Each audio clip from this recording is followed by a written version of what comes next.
Chaque jour un peu plus.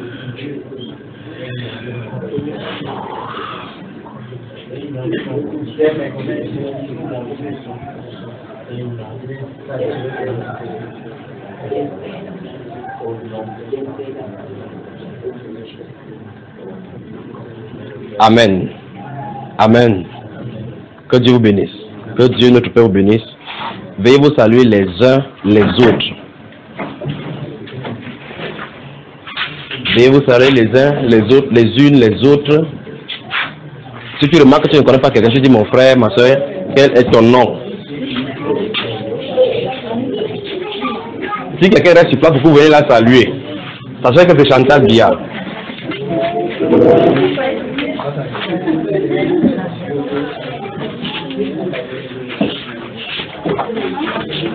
C'est Moïse.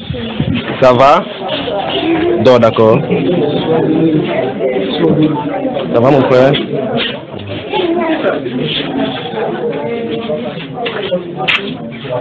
Oh, Kago. Ça va? On te persécute toujours.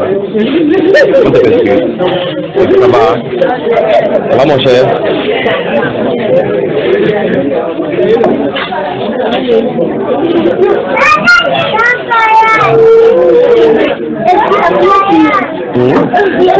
Rien fini. Tu sais qu'on part, on rentre déjà. Pourquoi? Hein? Il a dit qu'il salue, il n'a pas salué tout le monde. C'est qui ici? Tu l'as salué. Donc ça va? Bien, bien, bien. Vraiment bien. Regarde-moi, comment tu salues, tu regardes par là. Donc, tu la place. Ok, qu'elle ne salue pas. Ça va ma chère? Comment tu as fait pour savoir ici? C'est au frère social qui m'a amené. Il est au frère social.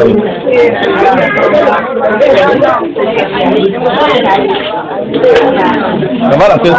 Comment tu brilles comme ça là? Il y a quoi? Comment tu vas donner ton secret maintenant? Ça va? Ça va? Que Dieu vous bénisse.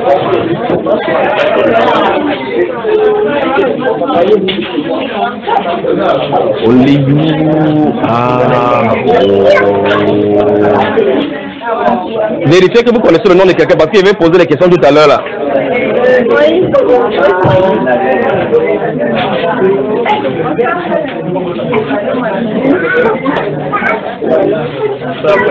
Bonsoir, ça va?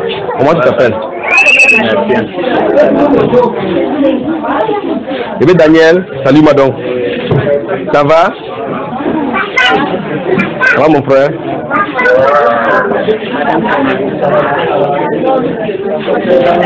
Ça, là, on m'a dit que ça doubler les gens. On va voir. Quand on va entrer, on va voir. Ça va? Il tourne comme ça pour ne pas me saluer. Il tourne comme ça pour ne pas me saluer. Ça, on va mettre traversé. Il a fait le plan, il m'a traversé. Tu as vu, non?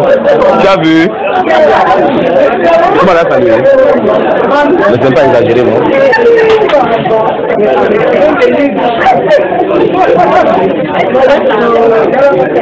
Oh, ça va? Les doigts? Les doigts quoi? La voiture? Mais les femmes, qu'est-ce qu'on a passé? Est-ce que c'est la voiture encore plus tôt? Il faut maintenant quoi?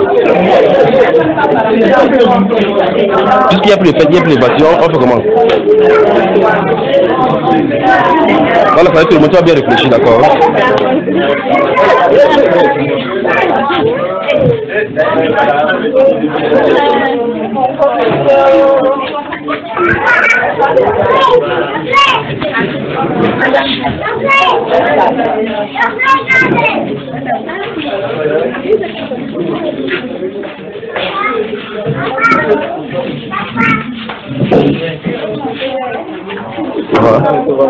Ça va?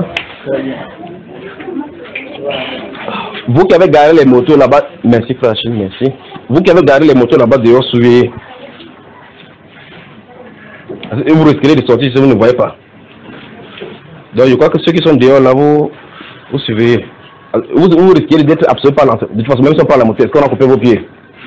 Eh frère, comment vous dites seulement? Si on parle la moto, on a coupé vos pieds.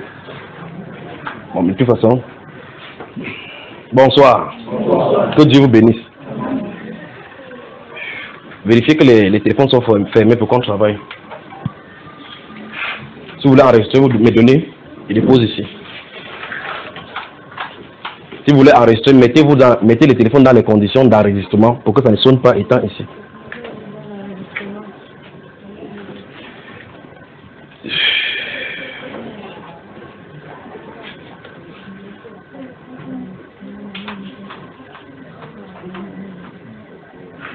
Donc, si vous voulez enregistrer, vous mettez sur le mode silence pour que ça ne sonne pas étant ici. Ok. J'espère que vous êtes prévenu. Si vous ne savez pas faire, fermez votre téléphone, restez tranquille de toute façon.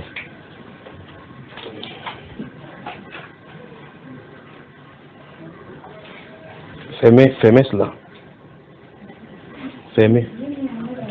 Éteignez.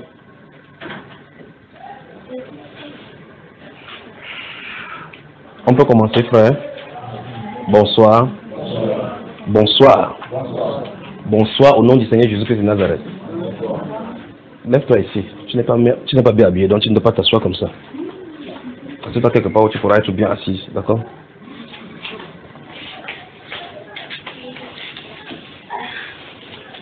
Aidez-la. Courage, d'accord?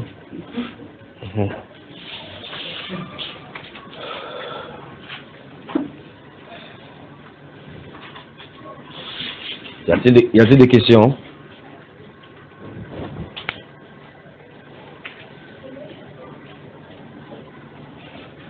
Je vois que le climat est bon, la température est bien pour qu'on puisse bien parler, n'est-ce pas? Des sujets de la Bible. Je n'ai pas de questions ici. Donc, si vous avez des questions, posez.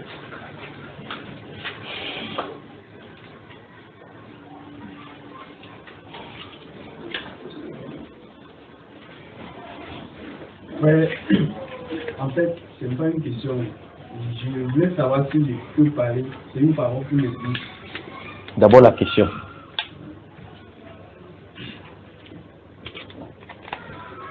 Bon, s'il n'y a pas de questions, moi je vais vous poser des questions et je vais vous pointer. Oui, frère, pose des questions. Bon, c'est une question un peu banale. Je veux justement savoir. Non, je ne veux pas de questions banales. Je veux des questions. Si tu sais que c'est banal, ne pose pas. Je veux des questions qui vont nous instruire. Bon, ça va, je ne sais pas, ça va, mais c'est que dans la dimension du temps, on faisait un peu mentionner ça et je ne sais pas si c'est biblique. Pourquoi tu n'en dis que c'est banal alors? Bon, parce que pour moi, ça m'a un peu fait bizarre. Tu veux que ça nous passe aussi bizarre alors? Non, je ne sais pas. Pose-moi la question. Bon, je voulais savoir, est-ce que le dialecte a un rapport à voir avec la parole? Quel dialecte? Notre langue maternelle. C'est un rapport avec la parole comment? Je ne sais pas, parce que... Quand tu ne sais pas, tu veux qu'il fasse comment?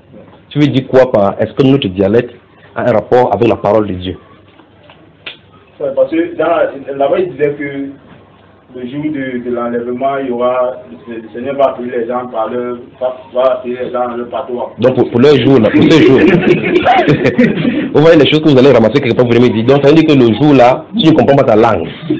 C'est que tu vas manquer à l'appel. Bon, ok, maintenant, là, tu ne leur as pas posé la question pour dire c'est basé où, dans quelle partie de la Bible? On n'avait pas posé la question. Bon, tu peux aller poser la question, tu nous rapportes la réponse, frère. Là-bas. Si tu peux là-bas, tu laisses des choses de là-bas, d'accord? Des questions? Oui. Oui, mon cher. Dans Acte chapitre 15, Oui. la manière dit là-bas que quand une œuvre est injustice du Seigneur, elle va finir par tomber. Oui. Oui, il a cité plusieurs personnes qui ont commencé les œuvres. Tédas, Par ainsi de exemple, suite. Tédas, oui. Oui. J'aimerais savoir si lors de ces œuvres-là, le Seigneur se manifestait. Quelle œuvre? Du moins, quand ils organisaient des réunions d'église.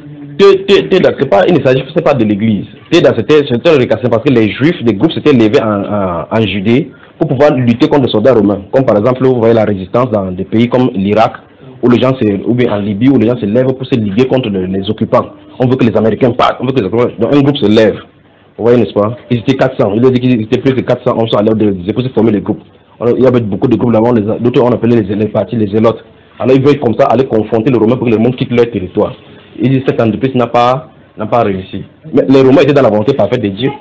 Oui. Ce n'était pas des mouvements religieux. Ce n'était pas des mouvements religieux, ça n'a rien à voir. Donc maintenant, commentons sur le conseil de Gamaliel. Qui a inspiré le conseil de Gamaliel? Puisqu'on a dit que tout le monde se rangeait de son avis. Prenons la parole de Gamaliel dans ces Actes chapitre 5. Il dit que si cette entreprise vient de Dieu, vous ne pouvez la détruire, ne luttez pas, ne prenez pas la peine d'avoir lutté contre Dieu. Il n'a pas dit que toutes les entreprises, il n'a pas dit toutes les entreprises. Les exemples qu'il a pris seulement, c'était le Saint-Esprit qui le faisait pour pouvoir convaincre, pour qu'on laisse les apôtres. Mais les choses, il dit, le fait qu'il ait dit l'entreprise, il a parlé de ces cas spécifiques que les gens jugeaient. Et il ne disait pas que si toutes les entreprises, si on commande n'importe quoi, ce n'est pas de Dieu, ça va perdurer. Parce que les francs-maçons sont là depuis. Les catholiques sont là depuis. Les catholiques vont rester là jusqu'à l'enlèvement, ils seront toujours là. Donc n'essayez pas d'appliquer n'importe quelle partie de la Bible et essayez d'appliquer en disant que non. Si on n'était pas de Dieu, pourquoi Dieu nous fait prospérer? Le fait que vous durez sur la terre ne veut pas dire que vous êtes des dieux. Parce que la Bible déclare que les méchants prospèrent. C'est pas ça? Des questions? Vous me voyez la personne qui pose la question. Hein? Vous voyez la personne qui pose la question? C'est qui il parle où? Frère, viens ici, on te voit. Je crois qu'il y a une chaise qui est libre ici, viens. Voilà, viens t'asseoir là-bas. Tu as peur? Tu as peur de femme, mon frère? C'est pas ça qu'il a dit dans ton cœur que tu voulais te marier. C'est pas ce que tu as dit dans ton cœur que tu veux te marier, mais tu ne sais pas quelle est la sœur. Viens, frère. C'est toi ici. Le premier jour où tu es venu, tu étais assis où? Que Dieu te bénisse. Allons-y, pose la question. Je voulais poser la question, c'est justement par rapport au mariage. Hey. Vous avez commencé des frères, n'est-ce pas, frère? Vous avez vu sur le des frères, non? Pose la question, frère. Bon, en fait, la question, c'est la dernière fois, tu as renseigné ici sur le mariage. Oui. C'est par rapport à la dot des vierges. Oui. Bon, le dimanche qui a suivi, on avait une réunion chez le frère. C'est un frère, oui. Oui. Bon, là-bas, il s'est posé un problème. C'était la réunion qu'on faisait là-bas. Bon, c'est la réunion des hommes. Donc vous voulez commenter. Après, vous avez glissé dessus. Pour ceux qui ne sont pas mariés. Bon. Il y a donc un frère qui m'a posé la question de savoir que si j'ai par exemple une soeur que je veux et qu'elle n'est pas vierge. Oui. Bon, moi je lui ai dit que je vais prendre ma femme, je vais avoir avec elle, je ne suis pas obligé de payer la dot parce qu'elle n'est pas vierge. Ça veut dire que tu n'as pas suivi la suite de l'enseignement, n'est-ce pas? Ça veut dire qu'après la première partie de l'enseignement, tu n'étais pas là sur la deuxième partie. C'est pas ça, frère? Ça veut dire qu'il n'a pas compris. Prenez la peine de bien écouter ce qu'on a dit dans les enseignements. D'accord? Dans la deuxième partie de l'enseignement, on a développé cela. Dans la troisième partie, on a été un peu plus clair qu'il n'y a pas un seul verset dans la Bible qui demande à quelqu'un de payer la dot. Ça ne se trouve nulle part. C'est vrai, frère. Là, tu es content maintenant.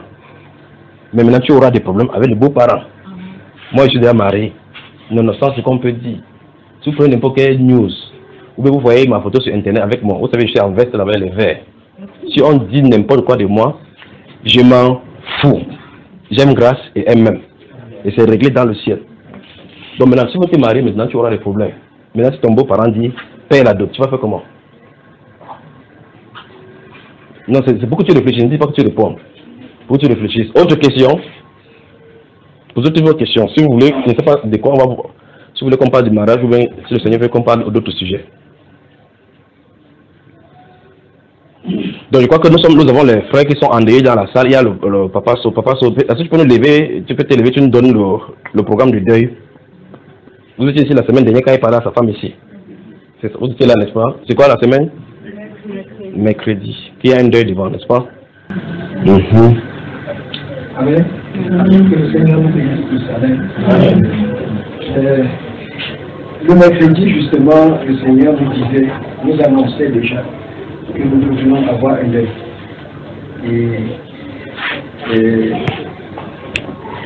Ce matin, autour de 4h30, mon téléphone a sonné. Toi qui suivais les motos, d'accord. Il y a ta porte derrière, non? Ok, tu as intérêt. Mon beau-frère était en train de m'annoncer le deuil du père de mon épouse. Amen. Et bon, il y a eu deuil. Donc le programme c'est le suivant. Pourquoi tu te moques de lui? Il dit bon, il y a eu deuil, tu dis pourquoi maintenant? Ou bien tu peux lui dire seulement que même nous avons eu pour nous toi-même. Et prépare-toi encore, ça arrive encore. Comment encore? Il dit, je te dis tout simplement ce qui est devant, il dit prépare-toi encore, ça arrive. Pas une, pas deux. Ça arrive. Oui, allons-y. Alors, vendredi, la levée du corps aura lieu vendredi. Vendredi qui est devant nous là. On va dire le 3 mars. Le 3 mars oui. à Baganté. Oui. Et la levée aura lieu à l'hôpital de Baganté. Et la veillée aura lieu à Maham. À Baham. À Maham. Maham. Oui, c'est un village qui se trouve entre Baganté. De toute façon, s'ils sont en Baganté, ils vont savoir là où Maham se trouve. Là, tu vois, frère, ça. Oui. Donc, l'enterrement aura lieu samedi. Et ce sera terminé. Amen. Donc, je crois que pour ceux qui vont vouloir se déplacer pour les modalités, veuillez contacter. Peut-être vous-même pourrez choisir entre vous les gens qui vont faire. C'est bien comme vous êtes côte à côte, les gens qui ont le deuil. Pourquoi tu es à côté d'eux? Tu es à côté d'eux. Toi, je t'avais parlé plutôt de succession, de problème d'héritage, c'est ça, n'est-ce pas? Bon, de toute façon, laissons-le tranquille. On en a au niveau des deux maintenant. Donc, frère Achille aussi a perdu son papa. C'est mon papa. Le programme aussi, c'est quoi, frère Achille? Le 10 mars. Le 10 mars. Vendredi, le 10 mars, levé du corps en Konsamba, à l'hôpital militaire. Militaire en Konsamba. Ça veut dire que quand vous sortez de Baganté, vous rentrez respectivement chez vous, l'autre vendredi encore vous voyagez. D'accord, frère?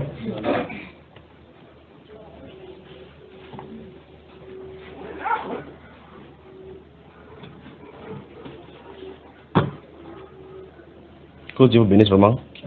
Et que Dieu vous fortifie.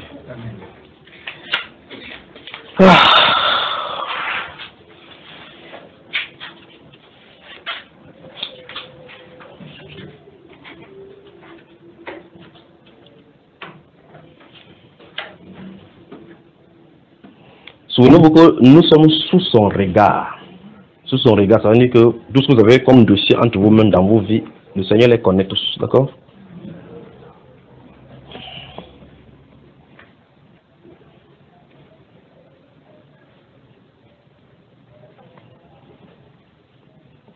Donc beaucoup vous serez éprouvés.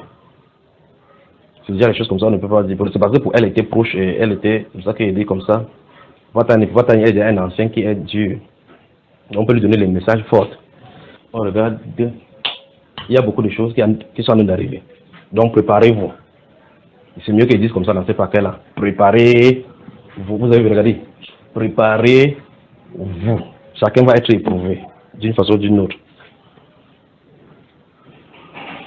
Mais il y a des gens qui ne savent pas discerner la voix de Dieu. Quand Dieu dit, voici telle chose, voici la direction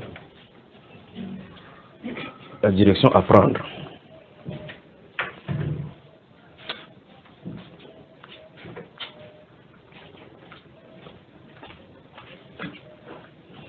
Il y a y a des questions? C'est que pour le deuil du frère Achille, je voulais dire quelque chose par rapport, mais je ne sais pas si c'est préférable qu'il dise. Posez des questions. Parce que notre Père est allé dans les bons mains. C'est la plus bonne des choses qu'un être humain puisse avoir sur la terre. Quittant la terre, sachant que tu passes dans le bras du Très-Haut.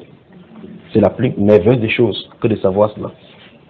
Il ne s'agit pas de dire ceci pour dire quoi, tu dis comme ça peut-être pour consoler les gens sur la terre. Non, non, non, non. Il ne s'agit pas de dire que j'ai réveillé mon père a dit que ne pleure plus, je suis dans le bain, il était dans une lumière. Tu peux voir comme ça que c'est Satan qui parle. Vous devez savoir où vous allez quand vous mourrez. D'accord, frère?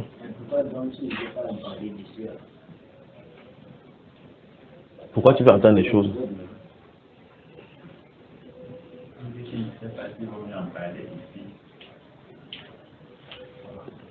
Non, c'est une des choses qu'il connaît parce que je lui en ai fait part. Vous savez, quand vous avez quelqu'un aux côtés de vous, c'est plusieurs mois que je sens de dire telle chose, frère, telle chose arrive, telle chose, frère. On en a parlé plusieurs fois. La dernière fois, j'ai dit, frère Achille, il était en concert, je l'appelle, il dit, dis à papa d'appeler une réunion familiale et prie pour les enfants. Ça, c'était à l'hôpital, c'est ça? Il a dit que, dis-lui, appelle une réunion familiale, prie pour les enfants. En fait, je peux tout résumer un peu de moi. Oui. Il est vrai, mon papa est mort, mais je ne me lamente pas parce que je sais qu'il est entre les mains du Seigneur. L'autre là, je sais. S'il y a des craintes, c'est pour moi. Qu'est-ce que je parviendrai? Voilà, c'est la vérité. Alors, il est temps, avant même que je ne quitte Yaoundé pour me rendre, il y avait des signes.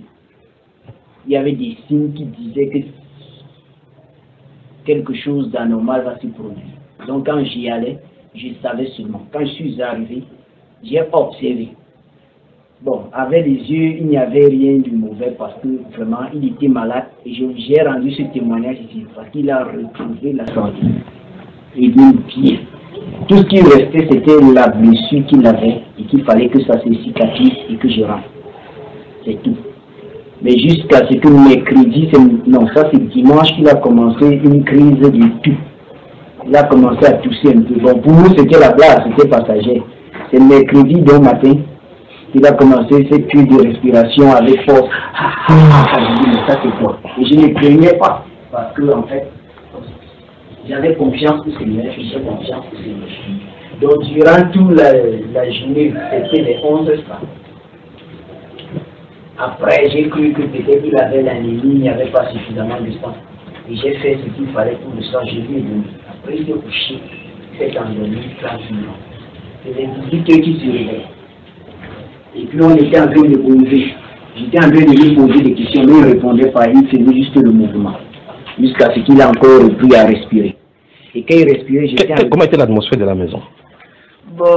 Est-ce que tu savais que quelque chose sur le point de se passer?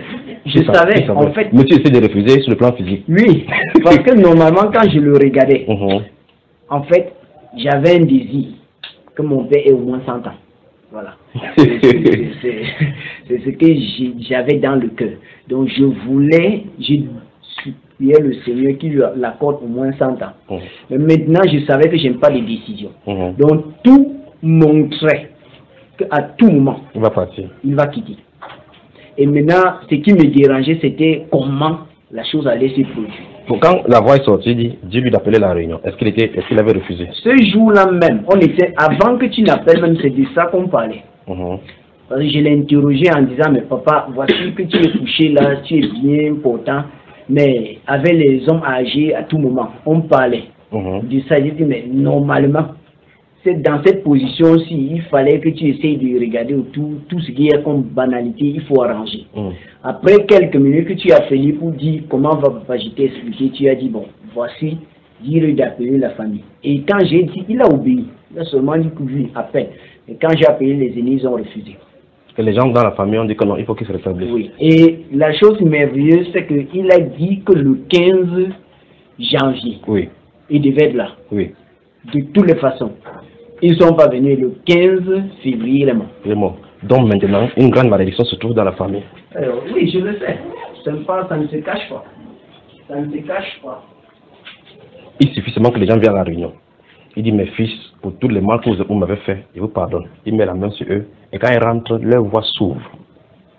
Ça ne te cache pas, c'est visible. Quand ça va aller déclencher. Après, quand on va mettre au sol, il y aura les gens qui vont devenir fous, d'autres qui vont avoir des accidents bizarres, d'autres qui vont avoir des choses. Mais j'ai dit, il ne va pas avoir quelqu'un chez moi. De toutes les façons. Comment ça chez toi? Chose qui est vraie, je ne le dis même pas. Parce que même le jour, celle qui était la tête pour dire que papa guérit d'abord, il sort avant de faire la réunion. C'est elle la première à être attaquée. Le même jour où on parlait de femme, elle a eu un accident, tout le monde est mort sauf elle. Je l'ai dit que grande soeur, ça c'est un danger. Elle ne m'a pas écouté, elle ne m'écoute pas. Celles à qui on a remis, se sont concertés, là on a remis l'argent pour qu'elle vienne donner, pour qu'on essaye d'avancer. Elle est venue, elle ne voulait pas remettre l'argent, elle voulait montrer seulement, blablabla.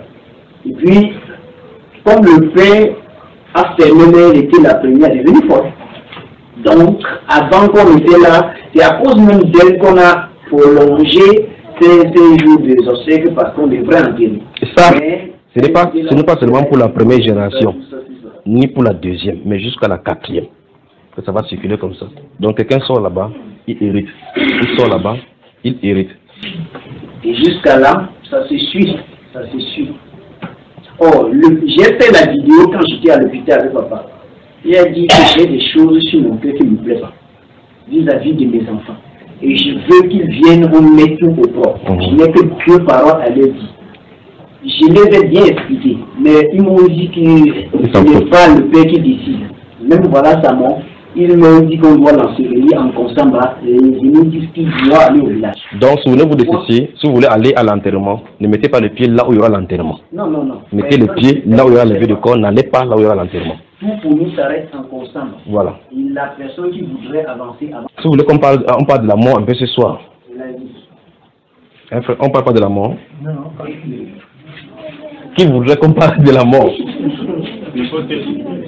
Hein, frère? Deux personnes seulement ont levé la main dans toute la Gambie. Vous êtes près de 50 personnes. Ou bien, on continue sur le mariage. On parle quoi de la mort? On fait comment faire? On continue, c'est ce que tu as énoncé. Quoi? Mais normalement, ne riez pas, normalement, c'est des choses à parler. Vous avez peur, et frère? Ceux ils ont des parents âgés, devraient vraiment se réveiller. Et ne pas faire qu'ils ferment les yeux sans avoir mis les choses en ordre. Parce que vous ne savez pas seulement. J'étais là, à sa mort, je ne pense pas. J'étais en train de demander au Seigneur qu'est-ce qu'il doit faire. Je l'amène aux urgences, je fais comment? Pendant que je suis allé me prosterner pour prier avec les vieux petits garçons. Subitement, mon téléphone a sonné, c'est lui qui a appelé. Il dit, il recommande son âme au... Il a dit que, mais, tu fais quoi? Je dis que me voici devant la catastrophe, la respiration. Il a entendu au téléphone. Il fait... Il dit, il a recommandé son âme au Seigneur. J'ai compris que c'était la volonté de ce qu'il voulait. Quand j'étais avec lui, c'est ce que moi je fais. Je l'ai dit, je recommande son âme. On est allé, on a recommandé son âme au Seigneur. J'ai enlevé l'opprobre qui était sur moi parce que je lui avais fait la promesse plusieurs années que je devais venir là-bas. Un jour, on était en train de travailler à la maison avec mon épouse. C'est rien pas de préparer. Eux-mêmes, ils ne savaient pas. Saint-Esprit dit, tu fais mieux d'aller parce que l'heure arrive. On a pris l'engagement. On allait en Konsamba. Parce que je suis venu le voir. Mais je lui ai parlé, mais il a compris ce qu'il t'en a dit. Il t'en a dit seulement que fais arrange ton bagage. Il faut partir. C'est les messages les plus... Parlons de la mort. Parlons de la... Notez.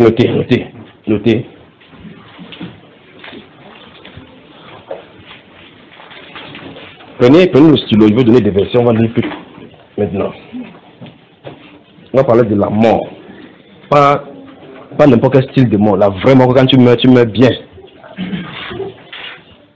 Mais ça risque d'être à beaucoup de volets. Si vous voulez, après, si on parle de mort un peu dans cette première partie, et puis dans la deuxième partie, on pourra continuer cela. Mais après, on parle de mariage, si vous voulez. C'est vous qui conduisez. Notez.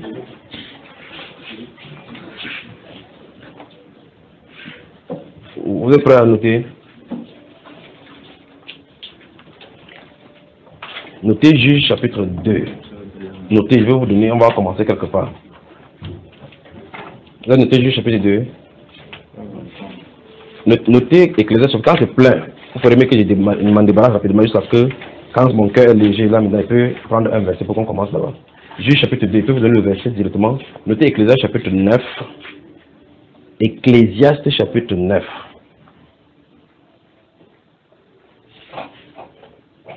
Notez Nombre chapitre 20. Notez le livre des Genèse. On va se balader dans Genèse maintenant.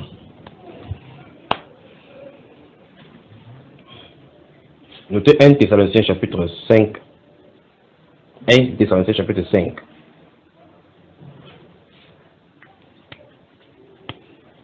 Notez 2 Corinthiens chapitre 4 et chapitre 5.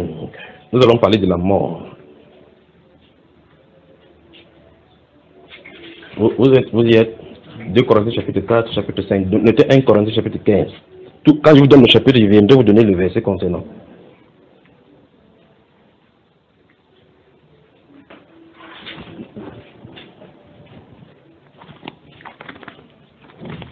Il dit Juge chapitre 2. Ecclésiaste chapitre 9. C'est ça, non? 2 Corinthiens 4, 5, 1 Corinthiens 15, Genèse, Nombre chapitre 20. On va se baser dans Nombre.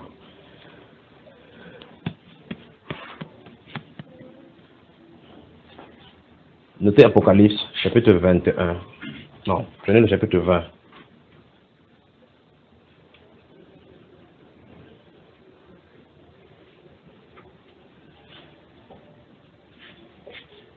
À partir du verset 10.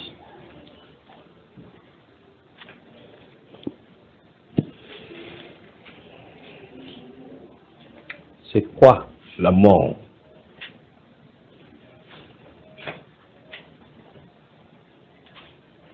Notez Matthieu chapitre 9. Jean chapitre 11. Je crois que, si quand je vais vous donner le verset, ça sera beaucoup là. Mais quand je vais parler, je sais que vous lisez la Bible. Je pourrais dire quelque chose, vous savez exactement où ça se trouve. Savez-vous que la mort, c'est un esprit, frère? Vous savez que la mort, c'est un esprit. Qui ne sait pas que la mort, c'est un esprit? Qui ne sait pas que la mort, c'est un esprit? Qui ne sait pas que la mort, c'est un esprit? Il lève la main. Il dit, tu ne sais pas? Il dit que je sais. Mais vous êtes terrible. Qui ne sait pas? Vous savez tous que la mort, c'est un esprit, n'est-ce pas? Et si vous savez donc ça, ça veut dire qu'on va faire un pas en avant. Pourquoi cette chose-là qui est un esprit vient sur les hommes et sur les êtres? Pourquoi? Oui, frère? Je voulais poser si c'est un esprit, c'est quel type d'esprit? Réponds d'abord à ma question. Quand il t'avait demandé de poser des questions ici, aujourd'hui, on n'a pas posé de questions. Il dit que si c'est un esprit, pourquoi il vient sur les hommes, sur les êtres pour les prendre? Pourquoi? Oui, frère? Je pense que c'est à cause du péché. À cause du péché. Quand il dit à cause du péché, ça dit quoi? Ça veut dire qu'on dit dans la parole qu'à cause d'un homme, le péché, la mort est entrée dans le monde. Donc à cause d'un seul homme, le péché est entré dans le monde. Même pour ceux qui n'ont pas commis une transgression qui était comme les leurs, n'est-ce pas? Donc ça veut dire que cet esprit-là et le péché sont intimement liés. C'est ça, frère? Pourquoi il est venu injecter son aiguille sur Jésus, notre Seigneur? Il est venu injecter son aiguille sur Jésus parce que Jésus est venu pour vaincre la mort. Pourquoi il a eu son aiguille? Pourquoi il a eu à injecter son aiguille sur le Seigneur? Pour que la résurrection vienne après. Bon, mais ça veut dire que cet esprit-là a eu une domination momentanée sur Jésus. Il a dit que je donne ma vie et j'ai le pouvoir là, le pouvoir. Donc il a donné à la mort le pouvoir de... Comment tu as peur, n'est-ce pas, frère? Tu as peur de dire que la mort a eu un moment donné de dominer Jésus. Le frère lui-même sent que Jésus, on peut le dominer, il voit que non, s'il dit quelque chose là, ça risque d'être blasphème. Il dit que Jésus a donné le pouvoir un peu. La mort l'a dominé ou l'a pas dominé? Un frère de Nassé? C'est laissé faire. Donc, parce que c'est momentanément. Oui. Bon, pourquoi le Seigneur a laissé, je viens de mettre les jalons avant qu'on entre dans les choses. Pourquoi le Seigneur a laissé cette chose-là injecter son aiguille sur lui? Parce qu'il est devenu... Non, il n'est pas devenu pécheur.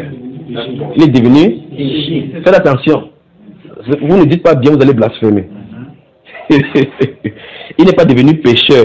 La Bible déclare qu'il a été tenté lui-même, il a été subi toutes les tentations sans péché.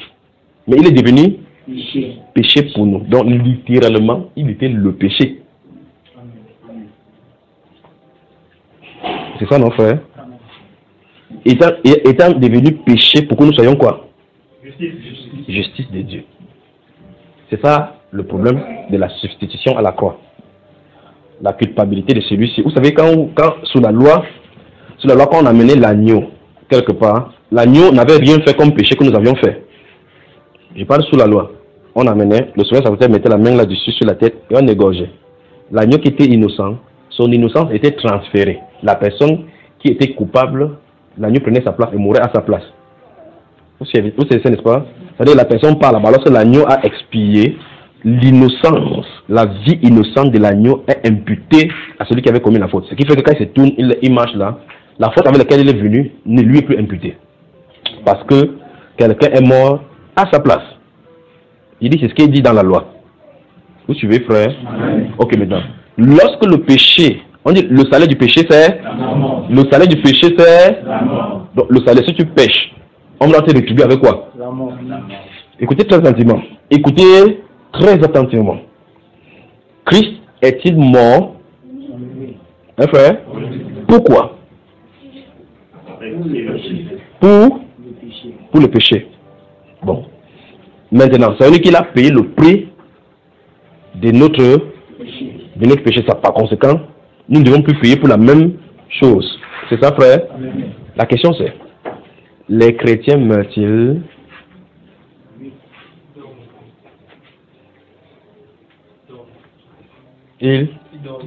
Donc pourquoi tu pleures alors? Quand quelqu'un dort, tu pleures, frère. Il recommence encore. Où suivez ma question, n'est-ce pas? Si vous ne savez pas où je vais je vais aller doucement. Je recommence. Le Seigneur allait à la croix pour faire quoi? Pour essayer le péché. C'est-à-dire que quand il meurt, ça suppose quoi? Le problème du péché est réglé. Que le problème du péché est... Parce que le salaire du péché c'est... Il est venu, il est mort. Donc il a donné le salaire de Dieu. Donc maintenant, il n'y a plus de droit. Donc la mort n'a plus de... Je pose la question, les chrétiens meurent-ils?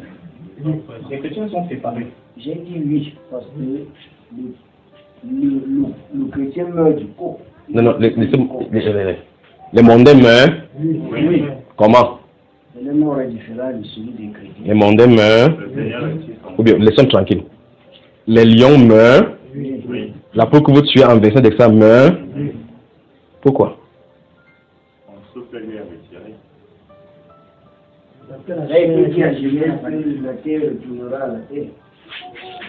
Quand tu manges le poulet, là, comme ça, il te fait à la terre, frère.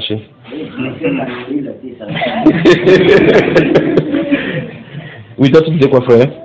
Parce que la chair a été soumise à la vanité. La chair a été soumise à la vanité. Bon, le problème de la vanité a-t-elle été réglé à la croix? Oui. Pourquoi la vanité continue toujours à régner? Parce qu'il y a plusieurs types de morts. Il y a la mort physique et il y a la mort. On dit qu'ils n'entrent pas dans la seconde mort. Donc c'est comme ça, il y a plusieurs types de morts. Bon, avant que le vienne régler le problème du péché, les gens mouraient quel type de mort? C'était la chair qui mourait. Donc tous étaient égaux là.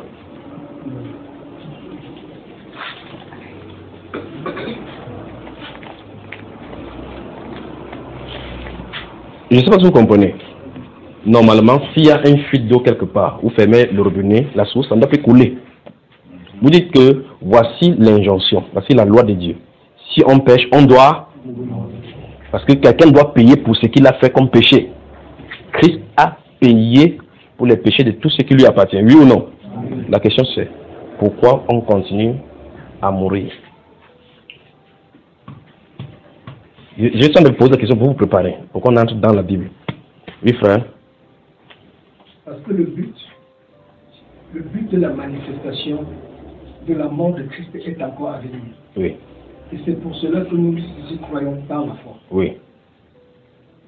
Si notre salut a été manifesté à la croix par sa mort, oui, c'est par espérance que nous y croyons. Oui. Et elle est encore à venir. Donc, si nous continuons à mourir. Oui. Donc on continue quand même à mourir. Nous continuons à mourir. Qui vient sur nous pour nous prendre comme ça? Satan. A-t-il le droit? Le salaire du péché, c'est la mort. Christ est-il mon frère? Oui. Le salaire a été payé. Oui. Pourquoi l'aiguillon de la mort a encore son pouvoir? Oui, frère Hervé. Moi, je crois que nous devons retourner à ce qui avait été planté au départ. C'est-à-dire? À notre nature que nous avions avant la mort. Oui. C'est-à-dire que... Par contre, il faut qu'on meure. Oui. Hein? La mort est juste cette chose-là qui est incontournable par laquelle Dieu veut nous ramener à l'état initial. Dans ce cas, comment? Bonne question. C'est là que je voulais en venir. Pourquoi Enoch n'est pas mort?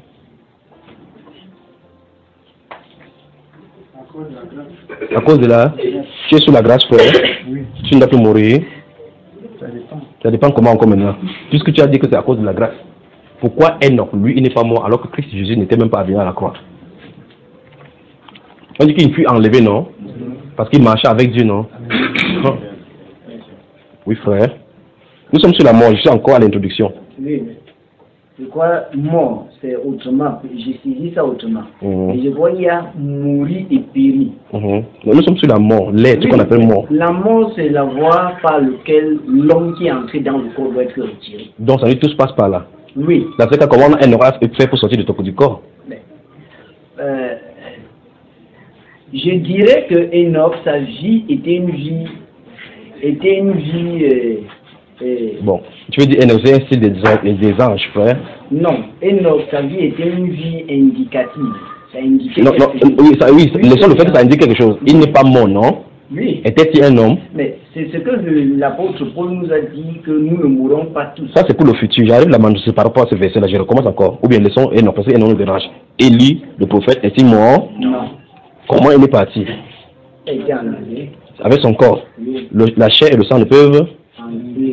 Il est allé où, frère?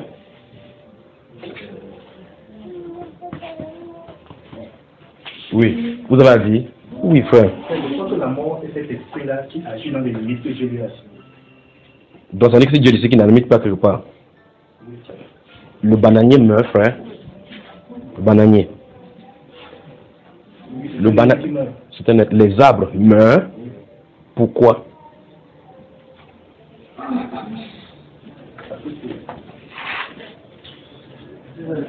Vous savez pour prêcher l'évangile, non?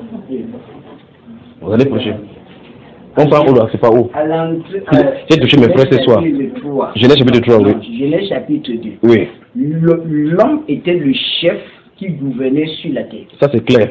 Voilà, maintenant, comme lui, il fut pécheur. Oui. La loi du Seigneur dit quiconque, le jour où tu en mangeras, tu mourras. Oui. C'est ici qu'il a introduit la mort. Oui. Et comme l'homme a fait introduire la mort dans le monde, tout le monde entier est déjà voué à la mort. La Bible nous enseigne, comme il a dit tout à l'heure dans Romains 4, que de même comme tous meurent par Adam, tous revivent par Christ. Quand il est ressuscité, maintenant, pourquoi le bananier continue toujours à mourir? Puisque nous avons reçu l'enseignement qui dit qu'il y a la manifestation, il y a la manifestation des œuvres du Seigneur, mais il y a l'accomplissement. Oui. Tout n'est pas encore allé à l'accomplissement. Oui. Donc, ça doit mourir jusqu'à ce que l'accomplissement parfait de l'œuvre de la croix soit manifesté. Entre-temps, donc, le moment où Christ est allé à la croix, mourir, ressusciter et aller maintenant, tous ceux qui vivent là, ils meurent. Qui a le droit sur eux? C'est là où j'ai parlé de périr et mourir. Oui. Parce que donc, depuis que Christ est allé à la croix, on ne parle plus de mort, on parle de périr ou... Non, l'Écriture nous montre que ceux qui sont morts en Christ dorment. Oui. Donc, ils ne sont pas morts comme le monde est. Bon, maintenant, ça veut dire que d'abord, tu es en train de nous amener dans l'au-delà. Est-ce qu'il se couche comme tout le monde? Tout se couche comme tout le monde. Qu'est-ce qu'il a fait se coucher? C'est ce qu'il veut savoir. C'est la mort. Le souffle a été ôté. Qui le fait? Je dirais c'est le Seigneur. Oui. Parce que s'il ne permet pas. Non, laissons le fait qu'il permet, il permet tout, même la mouche qui s'entre dans tes yeux. Même le fait que tu puisses, d'autres qui puissent au lit, il permet. Pas vrai, frère? Je recommence encore. Qui vient enlever la charge? Qui? Pourquoi? Il a le droit. Quel droit? Parce que la chair lui appartient. C'est lui qui l'a créé, frère. Tout ce qui vient du sol retournera au sol. Donc, le sol, c'est pour lui. Il y a un téléphone qui vient de sonner. Le sol lui appartient à la mort, frère. Je vais dire oui, parce que Adam l'a livré entre ses mains. Quand le sang de Christ a coulé sur ces sols-ci, est-ce qu'il avait encore le droit? J'ai dit là, c'est l'œuvre qu'il a fait. Claire. Genèse. Prenons Genèse. Genèse. Que Dieu bénisse, que Dieu bénisse, que Dieu bénisse. Ça nous pousse donc à beaucoup méditer ça, frère. Donc, il y a plusieurs sortes de morts. Il y en a une qui est la principale. Le Seigneur Jésus-Christ va dire à un grand groupe de personnes qui veulent le suivre. Il a dit à l'autre, suis-moi. Il dit que laisse-moi d'abord, je ne vais pas enterrer. Mais, le Seigneur Jésus-Christ se tient là, il lui dit que laisse. Allons-y frère, laisse. Les morts. Pas laisse les morts enterrer les morts. Laisse les morts enterrer leurs morts. Toi, va et annonce le royaume. Dans cette phrase, il y a une style de mort de ceux qui sont couchés. Dans cette phrase, il y a d'autres qui marchent pour porter ceux qui sont couchés. Donc la personne qui va aller porter la personne qui est morte, les deux sont dans les mêmes conditions. Vous voyez? Donc normalement, si vous comprenez la révélation des Écritures, si quelqu'un se couche, il ferme les yeux et qu'il est du mauvais côté, déjà, normalement on ne devait plus pleurer. Qu'il soit du bon côté ou du mauvais.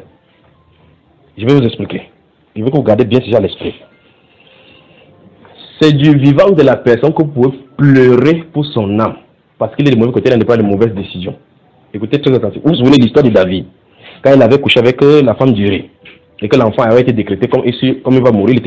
La Bible déclare que Dieu frappa l'enfant et l'enfant était gravement malade. Dans celui de 2 Samuel chapitre 11 et chapitre 12. Vous vous souvenez, n'est-ce pas? Quand l'enfant était malade, qu'est-ce que David faisait?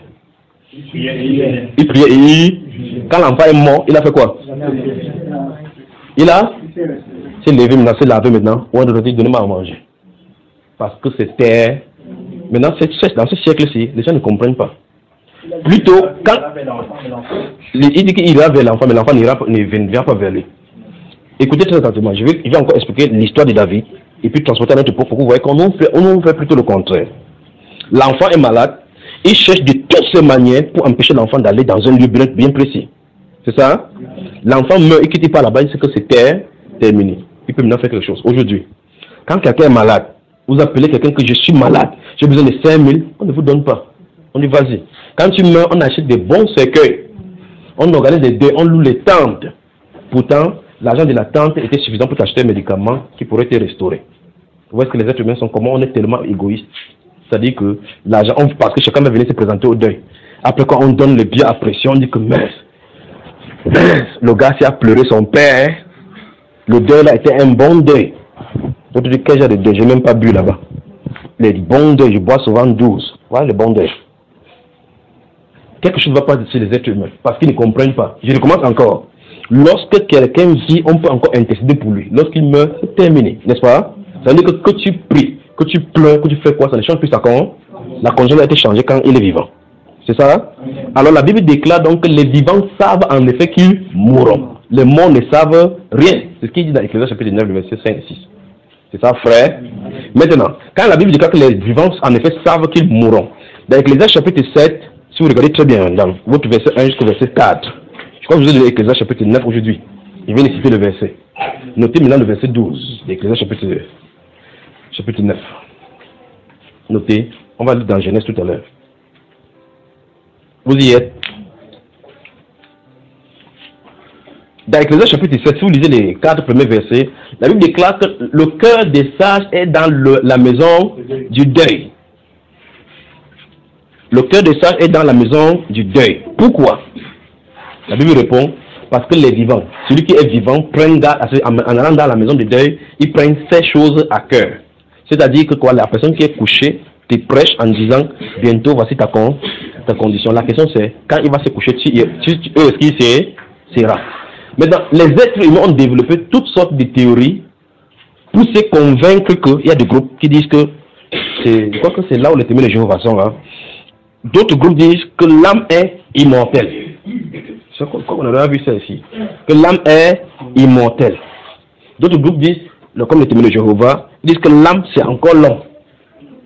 Par contre, ils ne croient pas que l'homme est tripartite. C'est-à-dire que l'homme est constitué du corps, de l'âme et de l'esprit. S'ils ne croient pas cela, par conséquent, pour croire à l'enseignement biblique sur lorsque l'homme est couché en tant que chair, l'autre dimension qu'on va parler ce soir, il ne peut pas croire ça. Par conséquent, il faut qu'il trouve une autre tournure, une autre signification de ce qu'on appelle en fait dans la Bible, de Sheol et de cela. Ils vont parler maintenant de la destruction perpétuelle. Que Dieu va anéantir, que le feu c'est un symbole de destruction, c'est un symbole de destruction. Mais comment on peut brûler un feu qui est physique peut brûler quelque chose qui est symbolique. S'il y a quelque chose qui est parabolique, le feu doit être parabolique. Si la destruction est parabolique, le feu doit être parabolique. Mais il y a un feu qui doit brûler, pas vrai? Alors maintenant, leur seule explication, parlant des témoins de Jéhovah, c'est ce livre des gens, de Jérémie chapitre 7, où Dieu dit là, que ceux qui ne méritaient même pas monter dans la pensée. Ils ont sacrifié leur fils, ils ont allumé leur fils dans la vallée de Hinnom. Ceux qui ne méritaient même pas monter la pensée. Dieu dit là-bas que les Israéliens, parce que Dieu avait dit dans Lévitique chapitre 19, le verset 31, qu'il faut voir que les gens livrent leurs enfants à Moloch, les fassent passer par le feu. Il avait dit ça clairement. Maintenant là, les enfants d'Israël sacrifiaient dans cette vallée-là. Ils sacrifiaient leurs fils. Dieu dit que ça ne devait pas être monté par la pensée. Ils prennent ça, ils disent que Dieu a dit que les pensées de brûler les gens n'étaient pas dans ces pensées. Qui a brûlé les gens à Sodome et Gomorrhe? C'était dans ces pensées, frère. Oui. Dis à ton voisin que les témoins ont besoin de délivrance. N'est-ce pas par le feu et le souffle qu'il a brûlé les gens à Sodome et Gomorrhe? On dit qu'une pluie de feu, lorsqu'on est sorti, il n'était pas encore entré dans Sora, lorsqu'il y avait le feu qui est descendu sur Sora. Ce sont qui étaient là-bas, frère? Les êtres humains. Il les a brûlés. C'est ça de quoi faire. Alors lorsqu'on dit, nous ne croyons pas qu'il y a le corps, l'âme et l'esprit, ça commence à poser problème. On a dû toucher la mort là maintenant, frère. Lorsque cette personne-ci ne parvient pas à croire qu'il y a son corps physique tel que je vois là, son âme et son esprit.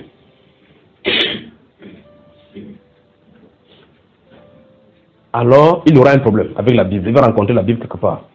Parce que la Bible déclare dans le livre d'Ecclésiaste chapitre 12 que lorsque les cris parcourent les rues, lorsque les jeunes filles cessent de crier et que le cordon est coupé et que l'esprit les retourne à Dieu qui l'a donné. C'est ce que fait l'avancée Ecclésiaste chapitre 12, n'est-ce pas, frère? Donc lorsque le cordon est coupé, donc ça veut dire que quand le fil de ta vie est coupé sur la terre, on a décidé que, c'est terminé sur là, on dit que l'esprit retourne à Dieu qui l'a donné. Donc, la personne est couchée physiquement, son esprit retourne à Dieu. Notez Actes chapitre 13.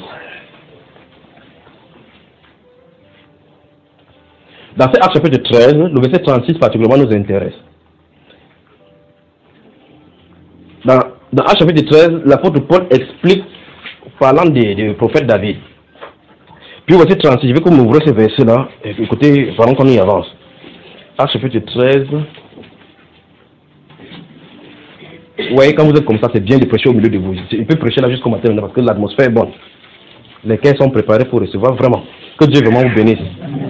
Que Dieu vous bénisse. Donc, Actes chapitre 13. Vous êtes là? Verset 36. Qu'est-ce que ça dit, mon cher? Or, David, après avoir en son temps servi au dessein de Dieu, est mort, a été réuni à ses pairs et a vu la corruption. Stop. Je veux remarquer bien ce que l'apôtre Paul dit. Ça, c'est quelque chose, les terminologies que vous allez voir dans l'Ancien Testament. On va y arriver tout à l'heure, on va lire Genèse, tout avec le Nombre chapitre 20, comme j'ai donné, et Juge chapitre 2.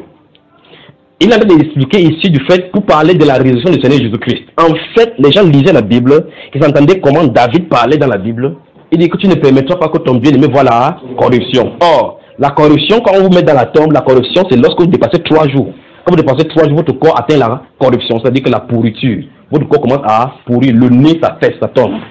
À cet instant-là, vous avez atteint la corruption a touché. Il dit que, David, c'est l'apôtre Paul qui dit ici, lorsqu'il a prêché pour expliquer la repentance, enfin, la résurrection de notre Seigneur Jésus-Christ, il veut par là dire que ce qu'on lit dans la Bible, là, on parlait de la résurrection du Seigneur Jésus-Christ. En parlant, parce que, là-bas, dans le livre des psaumes, c'est l'apôtre, c'est le prophète, c'est le roi David qui écrit. Et là, il dit que ce roi David, il veut par là pour leur dire que ce roi David qui écrit, enfin, il ne parlait pas de lui, il parle d'une autre personne. Parce que, après avoir servi en son temps, il est mort et a vu là, parce que 4 jours a atteint dans la tombe. L'apôtre Pierre va prendre le même passage dans chapitre 3 pour leur expliquer clairement que son tombeau est parmi nous. Donc, si on parle dans le tombeau de David, on va voir ses os là-bas. Mais le tombeau du Seigneur Jésus-Christ est vide, frère. Vous voyez cela? Alors maintenant, ici, il dit, David, après avoir servi au dessein de Dieu, servi au dessein de Dieu, écoutez très attentivement, est mort, a été enterré, a vu là. Maintenant, regardez entre, il veut que vous lisez quelque chose, je veux que vous montrez quelque chose par rapport à ce qu'il veut parler là maintenant. Allons-y encore, 36. Or, David, après avoir en son temps servi au dessein de Dieu, oui, est mort, a été régné à ses pairs, 2, et a vu la corruption. 3. Mais celui que Dieu a ressuscité n'a pas vu la corruption. Amen. Vous voyez ça, frère? Alors, David est mort. Quand il est mort, il n'est pas resté dans la tombe totalement. Amen. C'est le verset qui dit. Amen. Tout David n'est pas resté dans sa tombe. C'est ça, c'est ce que le verset André dit, non frère? David est mort, virgule. On dit quoi? A été réuni à ses pères. Je veux que vous gardez cette expression dans votre âme maintenant. On dit David est mort, a été réuni à ses pères. C'est quoi? Réuni à ses pères. Donc, quand tu meurs, quand on t'enterre n'importe où, ça ne dépend pas de là où on te met sur la tête. Si on te jette dans l'eau, ça ne dépend pas. Tu vas être réuni à tes pères. C'est merveilleux maintenant. Ça veut dire que ceux qui servent au dessein de Dieu ont un lieu particulier où ils sont regroupés. La Bible nous dit dans Actes chapitre 13, verset 36 que la mort, la cessation de la vie sur la terre n'est que le commencement et le passage obligatoire pour aller dans un peuple. On va voir ça plein là dans la Bible maintenant. Prenons cela, Genèse chapitre 20. Genèse. Franchement, que Dieu vous bénisse. Prenons Genèse chapitre, commençons au chapitre 25. Et quand je vous ai donné Genèse de le départ, on va parcourir la Genèse, n'est-ce pas? Nous allons voir cette terminologie dans la Bible maintenant. Chapitre 25 de Genèse.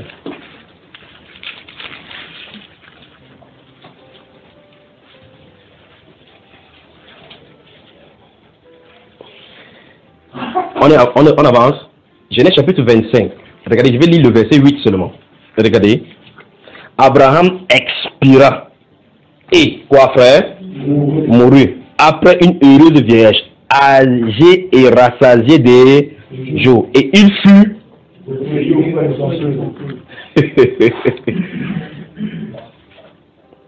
Regardez bien.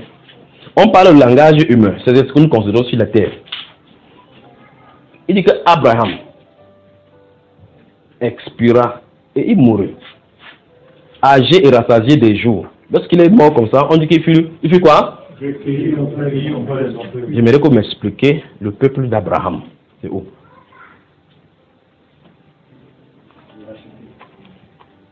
Vous comprenez donc que quand Abraham est mort sur la terre, la Bible nous donne un renseignement qu'on l'a pris pour aller le mettre auprès de son, dont la cessation sur la terre, le corps que vous mettez, vous dites, lui ça ne le gêne pas. Ça ne le gêne pas. Vous savez cela? Je me rappelle tout à l'heure, il me suis arrêté tout à l'heure quand il était là un instant parce qu'il était en train de vouloir parler quelque chose. Et puis, c'est là où j'ai compris. Tout à l'heure, on était en train de prier. Je crois que les soeurs sont là. On était en train de prier pour un garçon qui est venu à la maison. Quand il tendait la main sur lui, il était en train de parcourir son corps. Je vois qu'il a deux styles de nourriture dans son corps. Je me suis arrêté. Le frère Haché est là. La soeur, tu étais là aussi. La soeur là était là. Là, à la maison. Je me suis arrêté. J'ai dit, j'en ai parlé parce que ceci touche ces choses que nous sommes en train de voir. Je me suis dit, mon cher, tu as deux styles de nourriture dans ton corps. Il me dit comme ça que deux styles de nourriture, comment? Il dit qu'il y a une nourriture qui est la parole de Dieu que tu as mangé. Un autre style de nourriture qui n'est pas la parole de Dieu que tu as mangé, ça se trouve dans ton âme, ça de déranger ton âme. Il me regarde comme ça. Il dit, il ne comprend pas. Il dit, ok, c'est le livre. C'est ce quand il lit ici, c'est la parole de Dieu. Quand il dépose ici, avant que tu commences à lire cette Bible ici, quelque chose s'est passé dans ton âme, et c'est dans ton âme. Il touche la main, je vois qu'il y a un style de vibration sur ton âme. Il dit que mon frère était bouddhiste. J'ai commencé à pratiquer le bouddhisme et quand il a commencé, j'ai senti comment mon esprit est sorti, je planais au-dessus de moi. C'est parce que c'est de ça que je t'en ai parlé. En fait, c'est pas son esprit qui est sorti.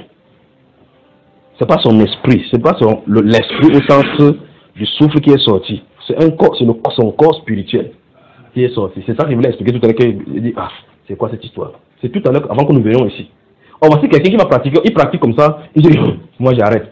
Ça a souillé son âme. Parce que la Bible déclare, si quelqu'un invoque les esprits, pour se prostituer avec elles. Quand il fait comme ça, il dit, non, je suis pas dans ces pratiques.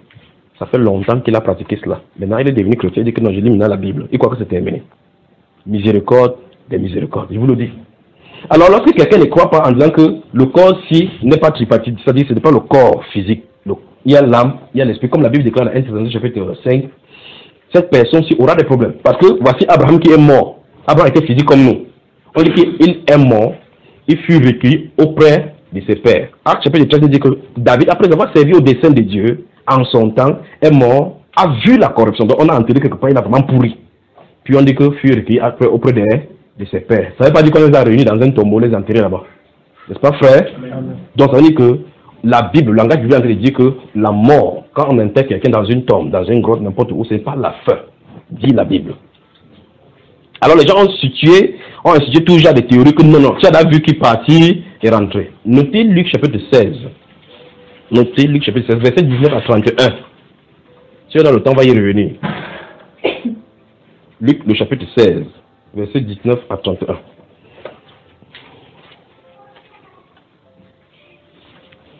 Luc le chapitre 16, verset 19 à 31.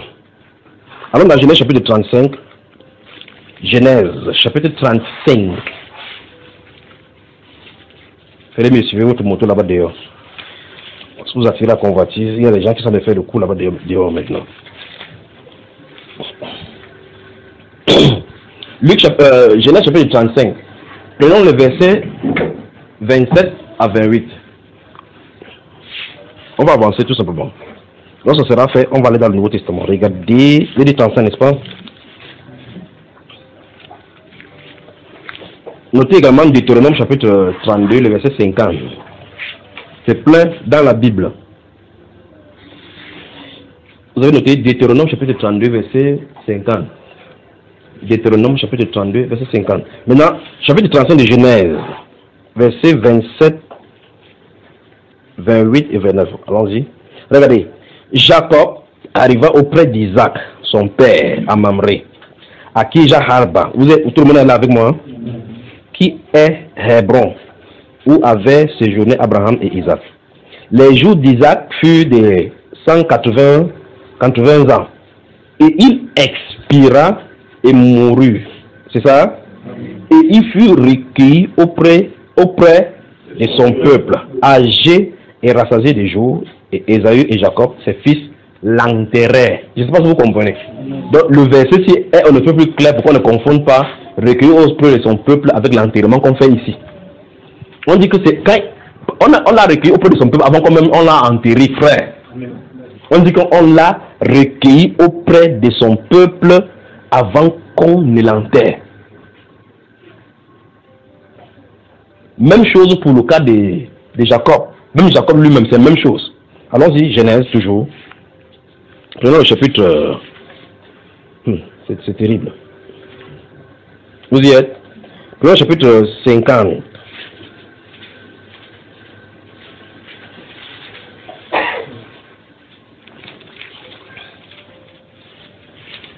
Vous avez ouvert le chapitre 50.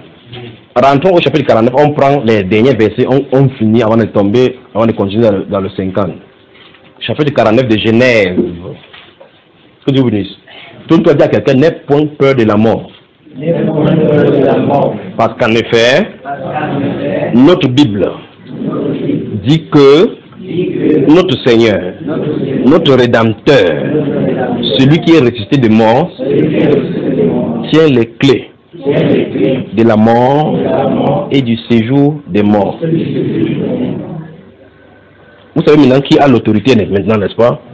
Vous savez maintenant qui a l'autorité. La Bible déclare, parlant de la maison de David, que lorsqu'il ouvrira, personne ne fermera. Lorsqu'il fermera, personne n'ouvrira. Donc celui qui commande. Chapitre 49. Regardons, je vais lire à partir du verset 29 jusqu'au dernier, puis on va tomber au chapitre 40, chapitre 50. Je ne sais pas si vous êtes avec moi.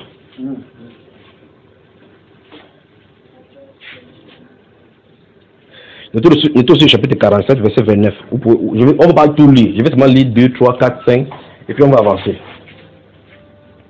Genèse chapitre 49, je lis à partir du verset 29. Puis, il est donné cet ordre. Je veux être... Frère, vous avez moi? C'est Jacob qui allait de parler. Il est âgé, il est assez âgé. Assez âgé. Et puis là, maintenant, il donne ses dernières indications. Écoutez très attentivement comment la bonne mort. Je vais vous expliquer les bonnes morts. Voici un exemple de bonne mort. Puis, il leur donna cet ordre. Je vais être... Je pose la question. Ceux-ci n'ont pas de livre, frère. Ils n'ont pas de Bible qu'ils lisent. Il sait exactement que quand il va fermer les yeux, il va quelque part. Nous avons la Bible aujourd'hui, écrite et leur histoire contenant là-dedans. Et tout ce qui leur concerne et tout le plan de Dieu est écrit. Maintenant, on discute. que quand quelqu'un meurt, c'est terminé. Et lui, il n'a pas de Bible, mais il sait où il va. Et il dit avec assurance que je veux être recueilli auprès de mon peuple. Il ne parle pas de la terre, non, non, frère. Je veux être recueilli auprès de mon peuple. Mais regardez bien. Enterrez-moi avec mes pères dans la caverne qui est au champ d'Ephron, le Hétien. Si vous lisez son histoire, il y avait un champ qu'il avait acheté, n'est-ce pas? Maintenant, là, il a de parler présentement, il est en Égypte, en territoire égyptien. Écoutez très attentivement, c'est intéressant. Le papa des 12 tribus d'Israël, il est en train de parler, étant en Égypte, il est vieux, âgé et rassasié des jours. Il est en train de donner les dernières instructions. Il dit qu'enterrez-moi dans le champ des Hétiens, là où il a accueilli, lorsque il a même enterré sa femme là-bas, Rachel. On va voir tout à l'heure comme il va dire. Mais là, il est en Égypte. Écoutez très attentivement. Je dis, il est en Égypte. Il donne les dernières instructions. Il se trouve en Égypte. Il dit, enterrez-moi là-bas. Il dit, je veux être recueilli auprès de mon peuple. Continuons. Puis il dit, dans la caverne du champ de Macpéla, vis-à-vis de Mamré, dans le pays de Canaan. C'est le champ qu'Abraham a acheté à Déphon le Hétien, comme propriété sépulcrale. Là, on a enterré Abraham et Sarah, sa femme. Là, on a enterré Isaac et Rebecca, sa femme. Et là, j'ai enterré Léa. Ce champ et la caverne qui s'y trouvent ont été achetés des fils de Heth. Lorsque Jacob eut achevé, voici qu'un père qui a donné, comme nous avons vu le cas de père du frère Haché. Lorsqu'il donne sa dernière volonté, écoutez très attentivement. Je vais souhaiter revenir là-dessus. Quand quelqu'un craint Dieu, vous allez m'amoureux. Ce champ et la caverne qui s'y trouvent ont été achetés des fils de Heth. Verset 33, écoutez attentivement. Lorsque Jacob eut achevé de donner ses ordres à ses fils, il retira ses pieds dans le lit, il expira et... Vous avez vu cela, frère? Quand il a expiré à cet instant, il se trouvait où? Il venait de l'église là. Il dit, je vais être recueilli bientôt auprès de mon peuple. Mais voici l'instruction. Vous allez m'enterrer en tel endroit, auprès de ces champs de sépulcre. C'est une prophétie par rapport à l'enterrement. Mais je ne vais pas toucher cela maintenant. Mais regardez attentivement. On dit, lorsqu'il a mis son pied sur le lit, à cet instant, quand il a expiré, il a été recueilli auprès de son peuple. Continuons maintenant au chapitre 50. Joseph se jeta sur le visage de son père, pleura sur lui et le baisa.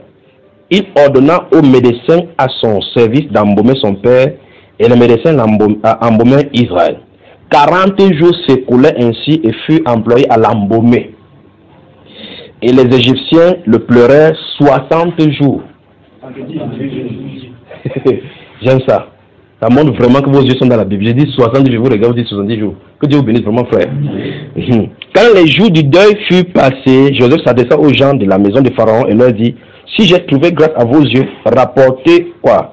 Rapportez, je vous prie, à Pharaon ce que je vous dis. Mon père m'a fait jurer en disant, voici, je vais mourir.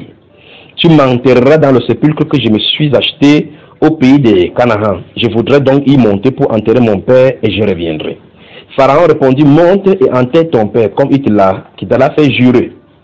Joseph monta pour enterrer son père. Avec lui montaient tous les serviteurs de Pharaon, anciens de sa maison, tous les anciens du pays d'Égypte. Toute la maison de Joseph, ses frères et la maison de son père, on les laissa dans le pays de Goshen que les enfants, les brebis et les bœufs. Et il y avait encore avec Joseph des chars et des cavaliers, en sorte que le cortège était très nombreux. Arrivé à l'ère d'Artat, qui est au-delà du Jourdain, il fit entendre de grandes et profondes lamentations, et Joseph fit en l'honneur de son père un deuil de 7 jours. Les habitants du pays des Cananéens furent témoins de ce deuil dans l'ère d'Atan, et il dit, voilà un grand deuil parmi les Égyptiens. Vous voyez le monde, non? Vous pouvez voir pas loin. C'est pourquoi l'on a donné le nom d'Abel Misraïm à cette ère qui est au-delà du Jourdain. C'est ainsi que les fils de Jacob exécutaient les ordres de leur père. Ils le transportaient au pays de Canaan et l'enterraient dans la caverne au champ de Macpéla qu'Abraham avait acheté d'Ephron, le Hétien, comme propriété sépulcrale. Joseph, après avoir enterré son père, retourna en Égypte avec ses frères et tous ceux qui étaient montés avec lui pour enterrer son père. Amen. Alors nous comprenons effectivement que son père a été enterré plusieurs jours, mais avant il avait été recueilli. Vous permettez que je parle un instant maintenant? Vous permettez que je parle un instant? Il y a un lieu de réunion des saints lorsqu'ils quittent le corps. Amen. Il y a un lieu de réunion des saints. C'est-à-dire qu'avant que le Seigneur ne vienne, si vous vous y trouvez, vous allez voir les gens que vous lisez dans la Bible. Amen. Vous allez les rencontrer. Ils s'y trouvent. Bon, si je dis ces choses-là, vous allez dire que peut-être il a les dérégler. Donc moi je dis simplement que quand ils quittent quelque part, ils se réunissent à leur peuple. Mais ils ne sont pas comme ça là, chaque jour comme ça, ils n'attendent pas comme ça. D'accord frère? Apocalypse.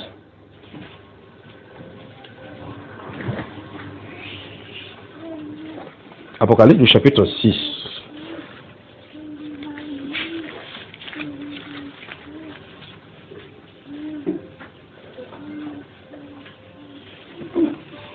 Apocalypse du chapitre 6.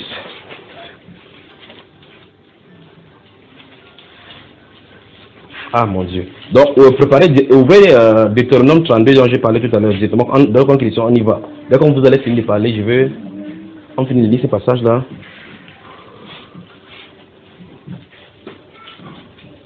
Apocalypse chapitre 6. Lisons à partir du verset 9. Ça, c'est l'histoire des sceaux.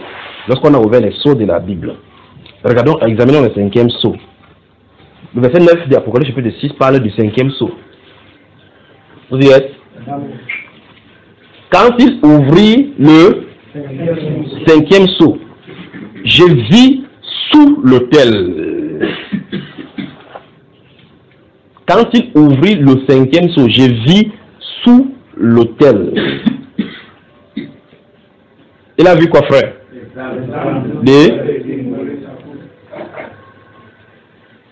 Quand il ouvrit le 5e sceau, j'ai vu sous l'autel les âmes de ceux qui avaient été décapités à cause et à cause de la parole de Dieu et à cause du témoignage qu'ils avaient rendu. Il est clair que ces personnes, ce qu'on a vu ici, n'étaient pas physiques. Parce qu'on dit qu'ils avaient été immolés. Immolés, ça veut dire égorgés. On les a égorgés à cause du témoignage qu'ils avaient rendu. Mais le problème, c'est qu'on a ouvert un voile pour qu'ils les voient. Maintenant, il les a vus là-bas, il a dit, j'ai vu ceux qui avaient été immolés. La Bible ne dit pas cela. Lorsqu'on a ouvert le 5e sceau, j'ai vu sous l'autel. Il n'a pas dit les gens qui avaient été immolés. Il a dit leurs âmes. Vous avez vu ça, frère? Donc quelqu'un sur la terre, on a immolé parce qu'il a parlé de Jésus. Il a eu un témoignage. On le tue. On croit que c'est terminé pour lui. C'est l'endroit le plus glorieux. C'est vrai que ce ne sont pas les chrétiens ici. Ceux-ci ne sont pas des chrétiens. Mais je vais vous montrer parce que ce sont des êtres humains de toute façon.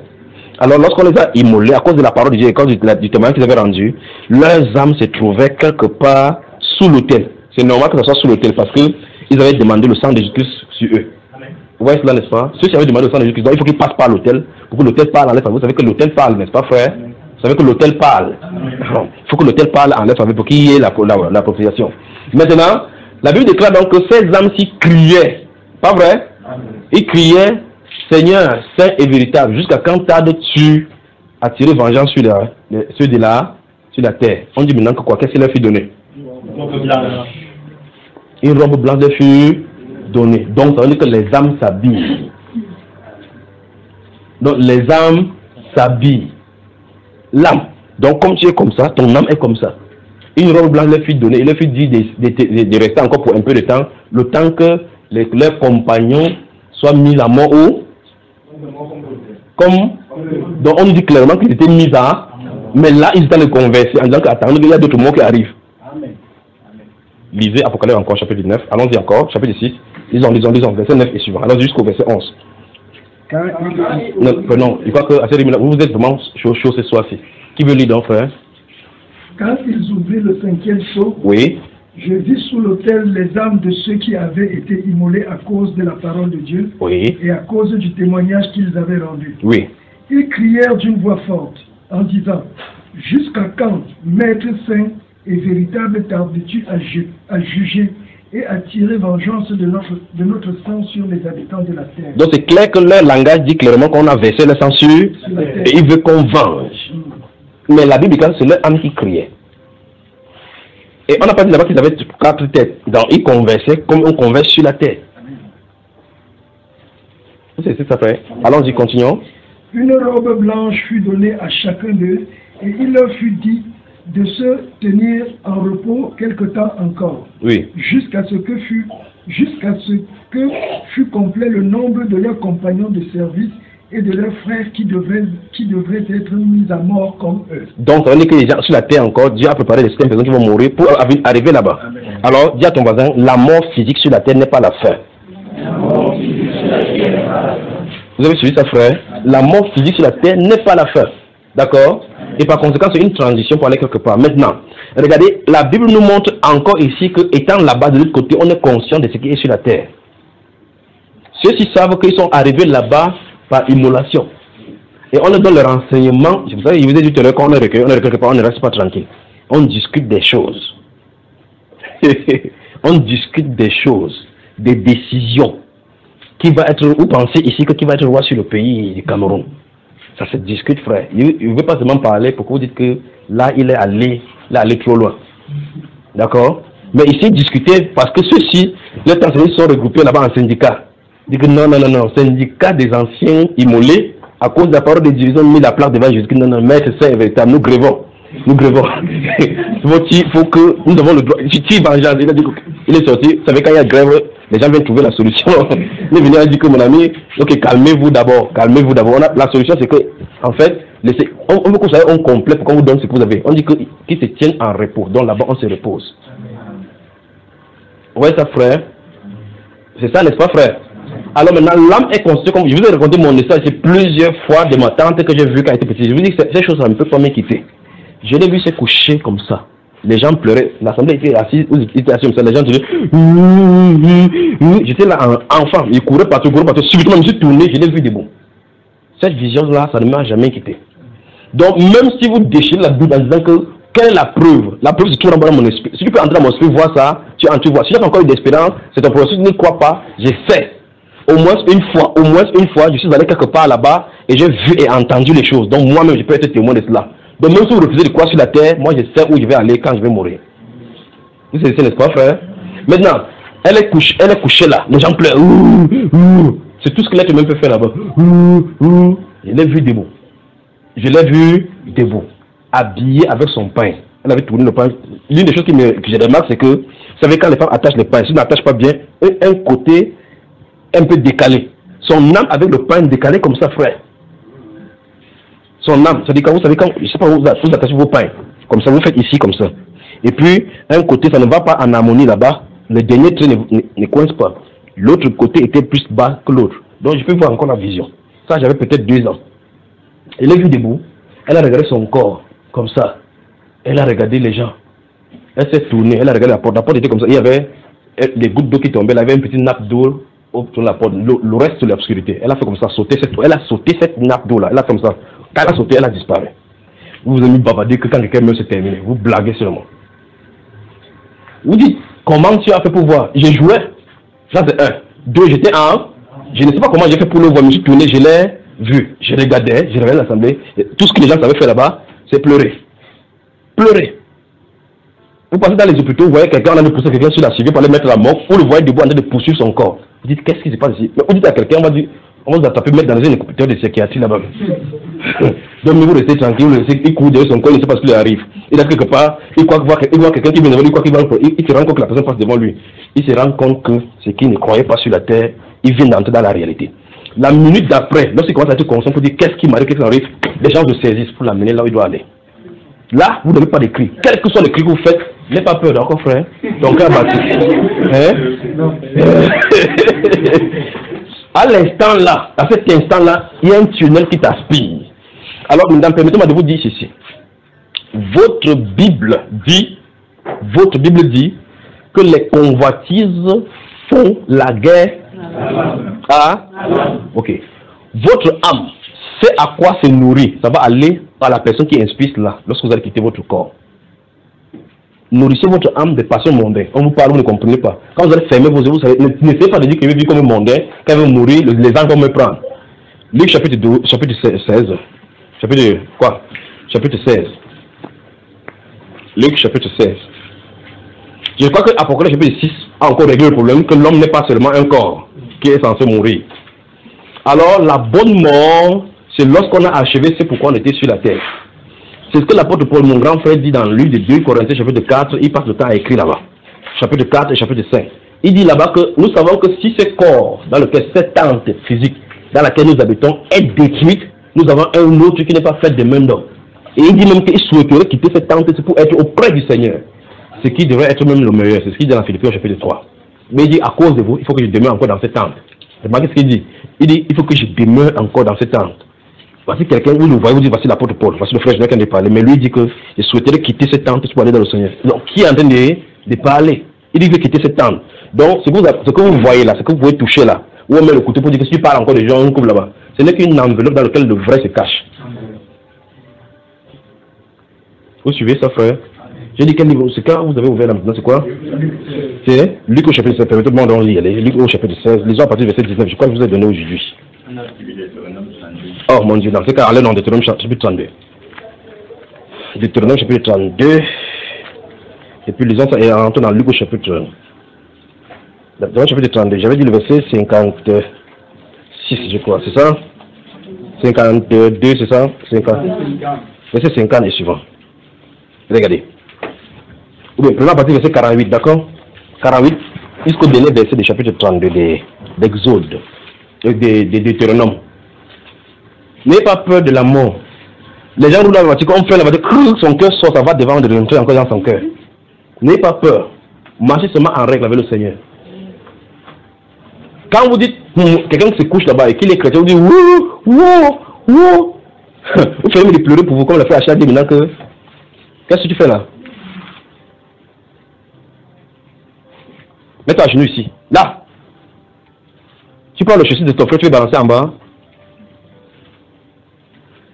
Quand le frère Achad dit ici que mon père est parti, c'est mon sort qu'il fait, c'est la bonne attitude là-bas. Donc maintenant le père est parti, il est parti dans le bon main.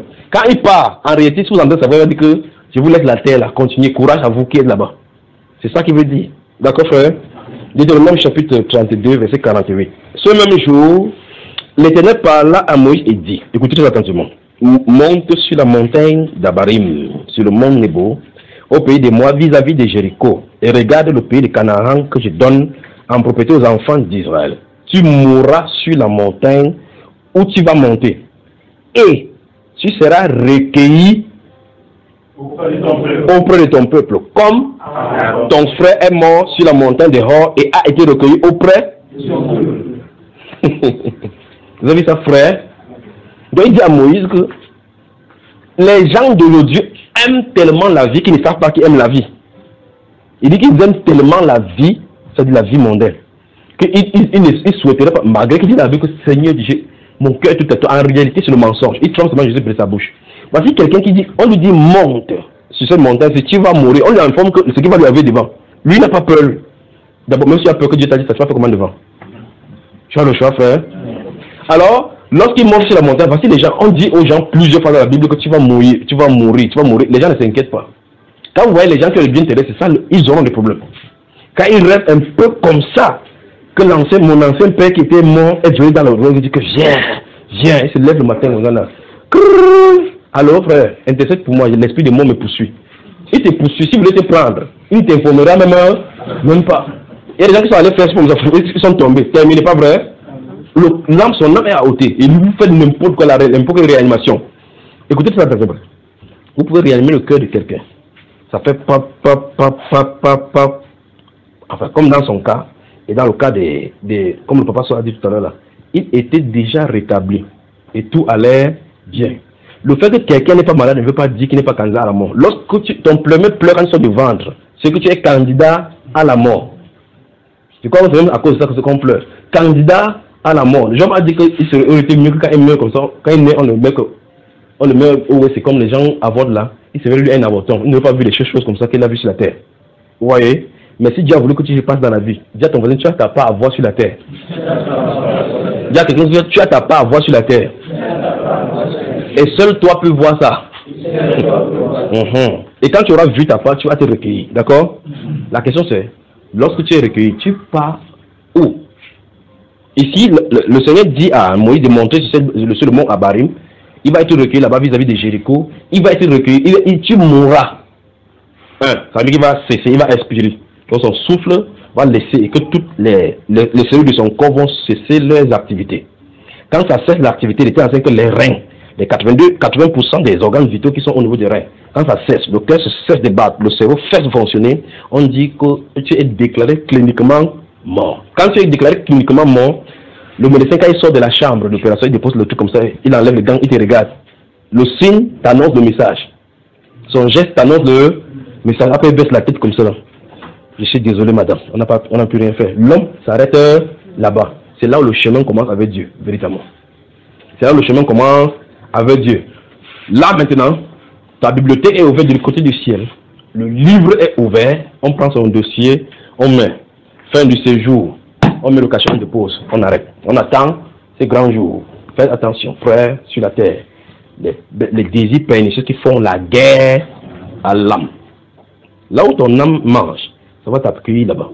Les passions de la chair. On avance, frère. Alors nous comprenons ici dans ce Deutéronome chapitre 32, verset 48 et suivant, que Moïse a été recueilli auprès des sons.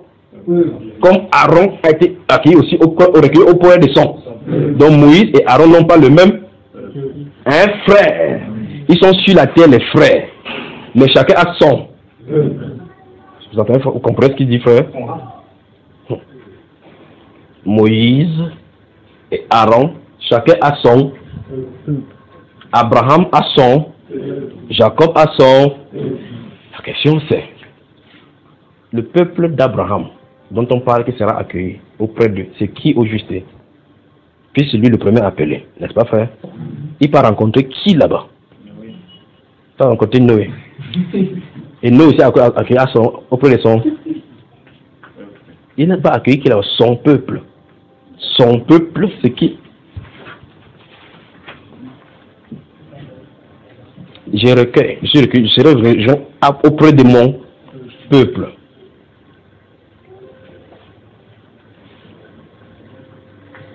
Si vous êtes des miens, vous allez me retrouver ces jours-là.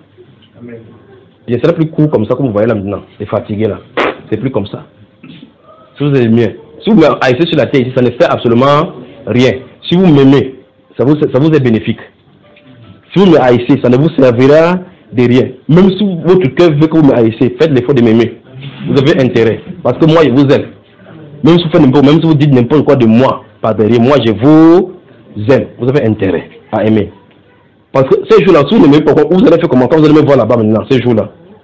Quand la semaine va se passer, je vais me présenter maintenant, on dit que passe avec ton peuple. Je passe. C'est pas moi qui l'ai nom. Le peuple, vous allez suivre automatiquement. Vous allez suivre. Pas dire que Seigneur vous exagère, il ne veut pas derrière lui.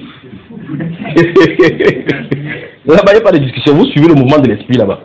Si chacun fait la main comme ça, tous les mains vont en l'air comme ça. La Bible déclare ici, dans cette apocalypse qu'on a lu là-bas, que tous les âmes là criaient jusqu'à quand Seigneur. Donc, ils ne se sont pas concertés. Quand ils ouvrent la bouche, ils parlent comme ça, que Seigneur, c'est la vengeance ici qu'on veut. Amen. Donc, dans ce Deutéronome chapitre 32, verset 48 jusqu'à 51, la Bible nous enseigne que Abraham, Moïse, fut recueilli auprès de son peuple. Aaron fut recueilli auprès de son peuple à lui. Mais la Bible déclare que Moïse mourut et fut recueilli auprès de son peuple. Il mourut véritablement, comme l'homme meurt. Donc en clair, la mort n'est pas la fin. Dans 1 Corinthiens chapitre 15, comme je vous dis aujourd'hui, le verset 50, l'apôtre Paul dit, voici frère, je vous dis un mystère. C'est pour ça que c'est enveloppé. Je vous dis un mystère, puis il donne ce mystère. Nous ne mourrons pas tous, mais tous nous serons changés en un instant, en un clin d'œil, à la dernière trompette. Quand la trompette sonnera, les morts en Christ ressusciteront premièrement, puis nous les vivants qui serons restés. Écoutez ça attentivement. Pourtant il a dit tout à l'heure, nous ne mourrons pas tous, mais il dit nous les vivants. Quand il dit nous les vivants, c'est sous-entendu ceux qui ont l'espérance en Christ et qui sont prêts pour l'enlèvement. Ça ne veut pas dire tous les vivants qu'il y a sur la terre, non. Quand il dit nous ne mourrons pas tous, il ne veut pas dire que c'est tous les êtres humains sur la terre qui ne vont pas mourir. Non, il a de parler de ceci, de ceux qui ont l'espérance. Parce qu'en réalité, que vous viviez à l'enlèvement, que vous mourrez à l'enlèvement, votre personne ne dépasse personne. Vous vivez de la même façon, nous irons de la même façon. Nous les vivants, nous ne dévancerons pas. C'est ce qu'il dit là-bas. Nous ne dévancerons pas ceux qui sont morts. Parce que quand la trompette va sonner, les morts en Christ resteront premièrement. Parce qu'ils vont quitter le sol pour nous retrouver en l'air. On va se retrouver, on va converger vers cet endroit-là et entrer devant le trône. Ce sera terminé. Vous voulez y aller, frère? Vous voulez y aller? Luc chapitre 16. Alors le Seigneur Jésus-Christ, notre Seigneur, notre Roi, notre Rédempteur, a prouvé sur la terre physique où nous sommes maintenant, qu'il était digne de confiance et qu'il avait la puissance sur cet élément qui dérange les êtres humains appelé la mort. Il l'a prouvé. Il a prouvé de son vivant sur la terre en touchant le cercueil de cette fille, de ce fils de Naïn qui était l'unique fils. Il a touché le cercueil, voyant comme ça comment pour lui c'était terminé. On l'a mis dans le cercueil, le cortège marchait. Tout le groupe était derrière, on avait préparé son cercueil. On partait comme ça pour le mettre. On dit, dans le monde, on dit qu'on l'a conduit à sa dernière demeure. Tout le temps, regarde quelqu'un en pointant le nez. Il dit, ce n'est pas la dernière demeure. Ce n'est pas la dernière. Ce n'est pas sa dernière demeure. Ce n'est pas la Bible ne dit pas que c'est la dernière demeure là-bas. D'accord? Parce que Jean chapitre 14 dit qu'il y a plusieurs maisons, il y a plusieurs demeures dans la maison de mon Père. Donc si on te dit qu'on te conduit dans la dernière, ce n'est pas la dernière demeure là-bas. Là-bas, la dernière demeure, c'est dans la maison de notre Père qui est en haut. Il dit qu'il y a plusieurs demeures dans la maison de mon Père. Si cela n'était pas, je vous aurais dit. Il y en a plusieurs. Quand je m'en serais passé, je vous aurais préparé, je viendrai vous chercher. Quand il dit comme ça, il n'est pas conscient qu'il va venir plus de 2000 ans plus tard. Et il est conscient aussi que ceux à qui nous avons laissé physiquement, ils ne seront pas là en tout temps. Hein, frère? Donc ceux-là à qui il parlait ne sont pas là. Leur dernière demeure. Leur dernière demeure, c'est là où Christ les attend. Amen. Il dit qu'il y en a plusieurs demeures dans la maison de mon Père. Si cela n'était pas, je vous aurais dit. Je m'en vais vous préparer une place. Et quand je m'en serai parti, je vous aurai préparé. Je vais vous prendre afin que vous soyez avec moi. Amen. Donc, si vous croyez, vous avez l'espérance dans le Seigneur Jésus-Christ, vous y serez. Si vous ne croyez pas, il n'y a pas de possibilité que vous y soyez. Vous saisissez cela, n'est-ce pas, frère? Alors, si vous avez l'espérance en Christ, il dit que c'est cette espérance qui nourrit notre âme et qui fait que nous courons chaque jour ayant le regard fixé sur lui. Vous me suivez, frère? Qui veut y participer? Tout le monde. Mais si on dit maintenant que qui est prêt à mourir pour passer par là-bas? Personne. Luc chapitre 16. Toi aussi, frère. Chapitre 16 de Luc, premier verset 19. Chapitre 16 de Luc, verset 19. Vous y êtes? Il y avait un homme riche qui était vêtu de pourpre et de fers laids et qui chaque jour menait joyeuse et brillante vie. Déjà, qui parle de ceci? C'est le Seigneur Jésus, n'est-ce pas? Parce qu'il faut qu'on garde ceci à l'esprit. Un pauvre, verset 20, un pauvre nommé Lazare était couché à sa porte, couvert d'ulcères, et désirait de se rassasier des miettes qui tombaient de la table du riche, et même les chiens venaient encore lécher ses ulcères. Le pauvre quoi? Donc sur la terre, quelle est la déclaration sur la terre? Je veux que vous compreniez ce que ça nous dit. Sur la terre, les voisins, quand on a vu le cadavre, on a dit que quoi? Il était mort. Le pauvre mourut et fut porté quoi? Dans le riche mourut aussi et il fut. Vous avez vu ça, frère? Même façon de se coucher. Même état d'inerte. Destination différente. Notez Apocalypse chapitre 14, verset 13.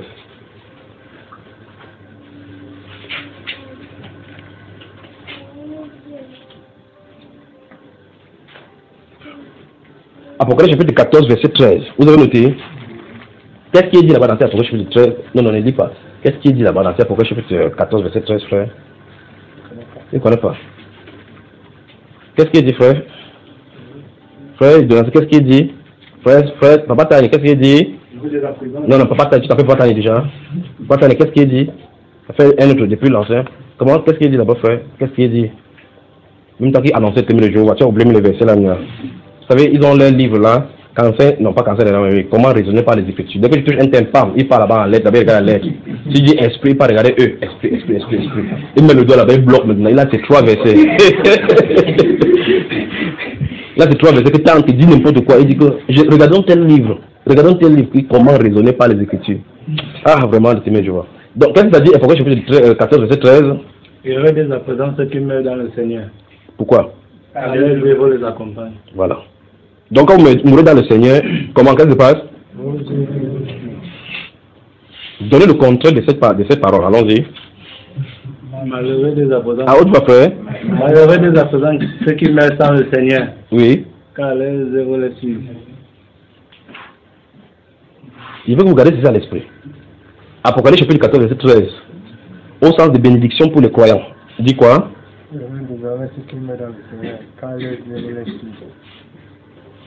Le contraire dit quoi, frère? Voilà. Donc, quand tu meurs dans le Seigneur, quand tu ne meurs pas dans le Seigneur, tes œuvres vont te... Tu meurs dans le Seigneur, mais pour eux, on a proclamé déjà qu'ils sont heureux. C'est quoi les œuvres qu'on fait? Alors, le verset 20 dit...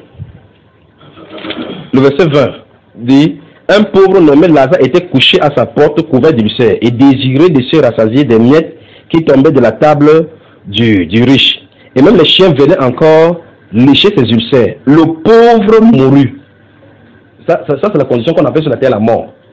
Puis on dit qu'il fut porté par dans le sein d'Abraham. C'est ça, non? Le riche mourut aussi et il fut enseveli. La Bible nous enseigne que tu sois riche, sois pauvre, sois grand, sois petit, tu vas faire quoi? Mourir. Donc ton état sur la terre ne détermine pas ton état physique, ton état de prospérité sur la terre ne détermine pas le lieu où tu vas aller. C'est ça, frère. Maintenant, le pauvre mourut, le riche mourut. Peut-être l'enterrement du riche était grandiose, comme on fait sur la terre, parce que les riches on les enterre bien. Quand tu enterres, on t'achète le cercueil, on dit le cercueil c'est combien? Il dit 150, l'autre c'est 300, l'autre c'est 400. Il dit non, mon père, il était riche, je ne peux pas quand même l'enterrer avec un cercueil de 150 000. Il faut que avec un cercueil de 3 millions pour bien l'enterrer. Vous avez vu le cas de Joseph, non? Quand les mondains ont vu le cortège, ils disent que yes, papa, c'est ce qu'on appelle grand deuil ici. C'est des grands deuil. C'est normal, chez eux c'est comme ça. Alors, lorsque ce deuil-là passe ainsi, la personne qui est dans le cercueil, lui, il n'est plus là-dessus. C'est pas ça, frère. Joseph lui-même qui va aller enterrer, en mourant, il va donner une prophétie. Il dit que après moi, Dieu va vous visiter, va vous faire sortir de ce pays. Écoutez très attentivement. Puis il dit, lorsque je vais mourir, lorsque vous allez sortir, faites sortir mes eaux hors de ces pays. Combien de temps ces eaux vont se retrouver en Égypte, frère? 430 ans. Quand on va sortir, on va entrer dans le pays, on va aller l'enterrer là-bas 430 ans plus tard. Mais le problème, c'est que le jour qu'il est mort, on dit qu'il a été recueilli auprès de son peuple. Donc tous les eaux que vous manipulez là-bas, il n'est plus là-dessus. Vous prenez ça, vous allez mettre sous l'église Saint-Thomas pour donner Saint Joseph d'Arimathée. Il n'est plus là. D'accord, frère? On avance. Verset 23. Dans le séjour des morts. Souligné dans le séjour des morts. Donc, il se trouve à l'intérieur. La mort. Passage obligatoire. La mort. Fil conducteur pour quitter la chair pour l'au-delà. La mort. Route ou bien itinéraire pour tous les êtres vivants. En anglais, on dit every living thing must die. Et non pas la révélation que nous ne mourrons pas tous. Vous avez souligné dans le séjour des morts. Dans le séjour des morts, il leva les yeux. Donc le séjour des morts se trouve en bas. N'est-ce pas, frère? Dans le séjour des morts, il leva les yeux. Et tandis qu'il était en proie au tourment.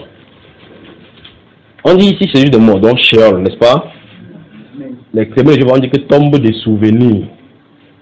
Ancien truc. Et que tombe dans la tombe des souvenirs.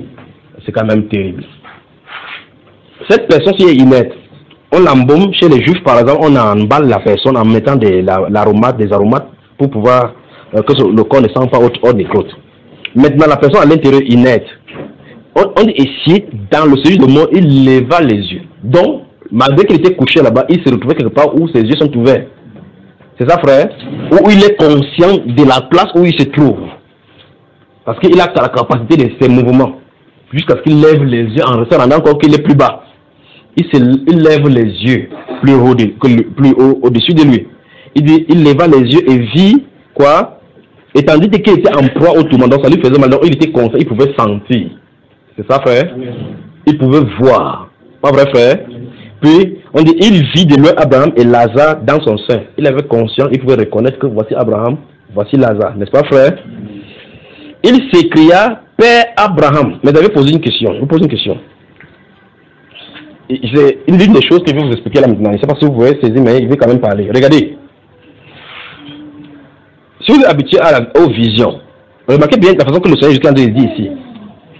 Au séjour des morts, il lève les yeux, il dit qu'il vit Abraham et Lazare.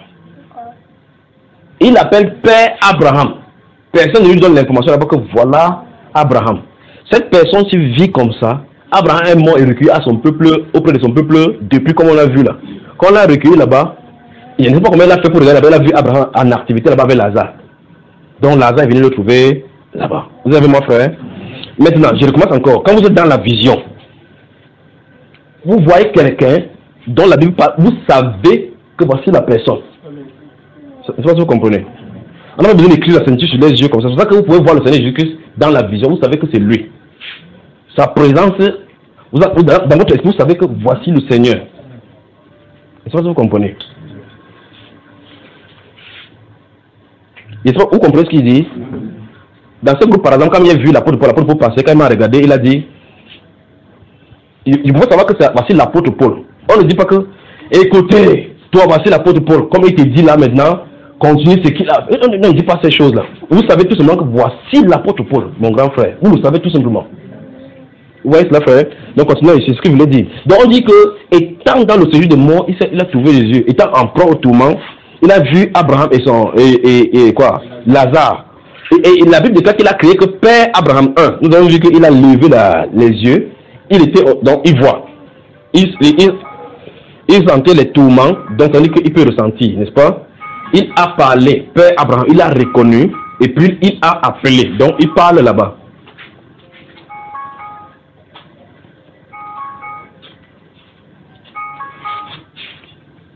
C'est comme maintenant que chi maintenant. Si ce sont les élèves, maintenant tu vas donner des mises à pied. On avance ici. Verset 24. Il s'écria, Père Abraham, aie pitié de moi. Donc, on dit quelque chose avec. Il sait déjà qu'il est dans les salles draps. Écoutez, et envoie Lazare pour qu'il trempe le bout de son doigt dans l'eau et me rafraîchisse la langue, car je souffre cruellement dans cette flamme. Et il souffre pas seulement cruellement dans cette flamme. Donc, il ressent la flamme qui le brûle. Et il sait que, il est conscient que ce qui peut atténuer la soif, les choses là, c'est la soif. Donc, il connaît encore l'eau. N'est-ce pas, frère? Il dit que si on trempe, si on met un peu le bout de la langue dans l'eau, on met ça sur la langue, il va au moins faire. Il n'est même pas conscient que si on prend le bout de la langue, comme il a la chaleur, le temps d'arriver à voir, ça va s'évaporer. Il dit, il souffre cruellement dans cette flamme. Souvenez-vous, je vous ai dit quelque chose. C'est le Seigneur Jésus qui a raconté cette histoire. Remarquez tout de même que je n'ai pas dit la parabole. Ce n'est pas une parabole ici. Le Seigneur qui a raconté une histoire. Ce n'est pas une parabole. Vous êtes d'accord, frère? Même si vous ne êtes pas d'accord, ce n'est pas la parabole ici. Le Seigneur qui a raconté une histoire. Mais dans ma Bible, on écrit là-bas, parabole du mauvais riche et du pauvre Lazare. Non, non, non, non, non. Dans les paraboles, on ne met pas les noms.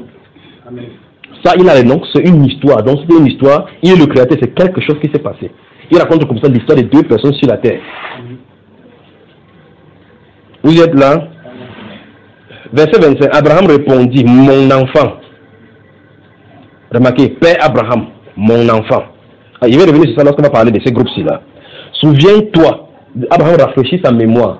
Mes frères, la Bible déclare que le riche mourut et fut enseveli. Il a été enseveli, donc physiquement il est couché quelque part. Mais on nous raconte l'histoire qui est en train de se dérouler au-delà de la tombe. Là, Abraham lui dit que souviens-toi que tu as reçu tes biens pendant ta vie et que Lazare a eu les maux pendant la sienne. Donc Abraham, dans le lieu où on recueille le peuple, est conscient de ce qui se passe sur la terre. Il connaît même ce que les uns et les autres font. Il voulait dire quelque chose dans ce domaine. Il dit depuis, je les regarder seulement, il ne dit pas. Pourquoi vous m'aimez toujours comme votre frère? Il dit, souviens-toi. Donc Abraham a son record. Celui-ci vient d'arriver, Lazare vient d'arriver. Il ne passe pas le corps pour ouvrir ton livre pour savoir de quoi il est question. Quand vous venez, on sait qui vous êtes, qui était ton père, d'où tu viens, ce que tu as fait. Tout le monde sait ça là-bas. Quand tu dis, c'est grave, frère.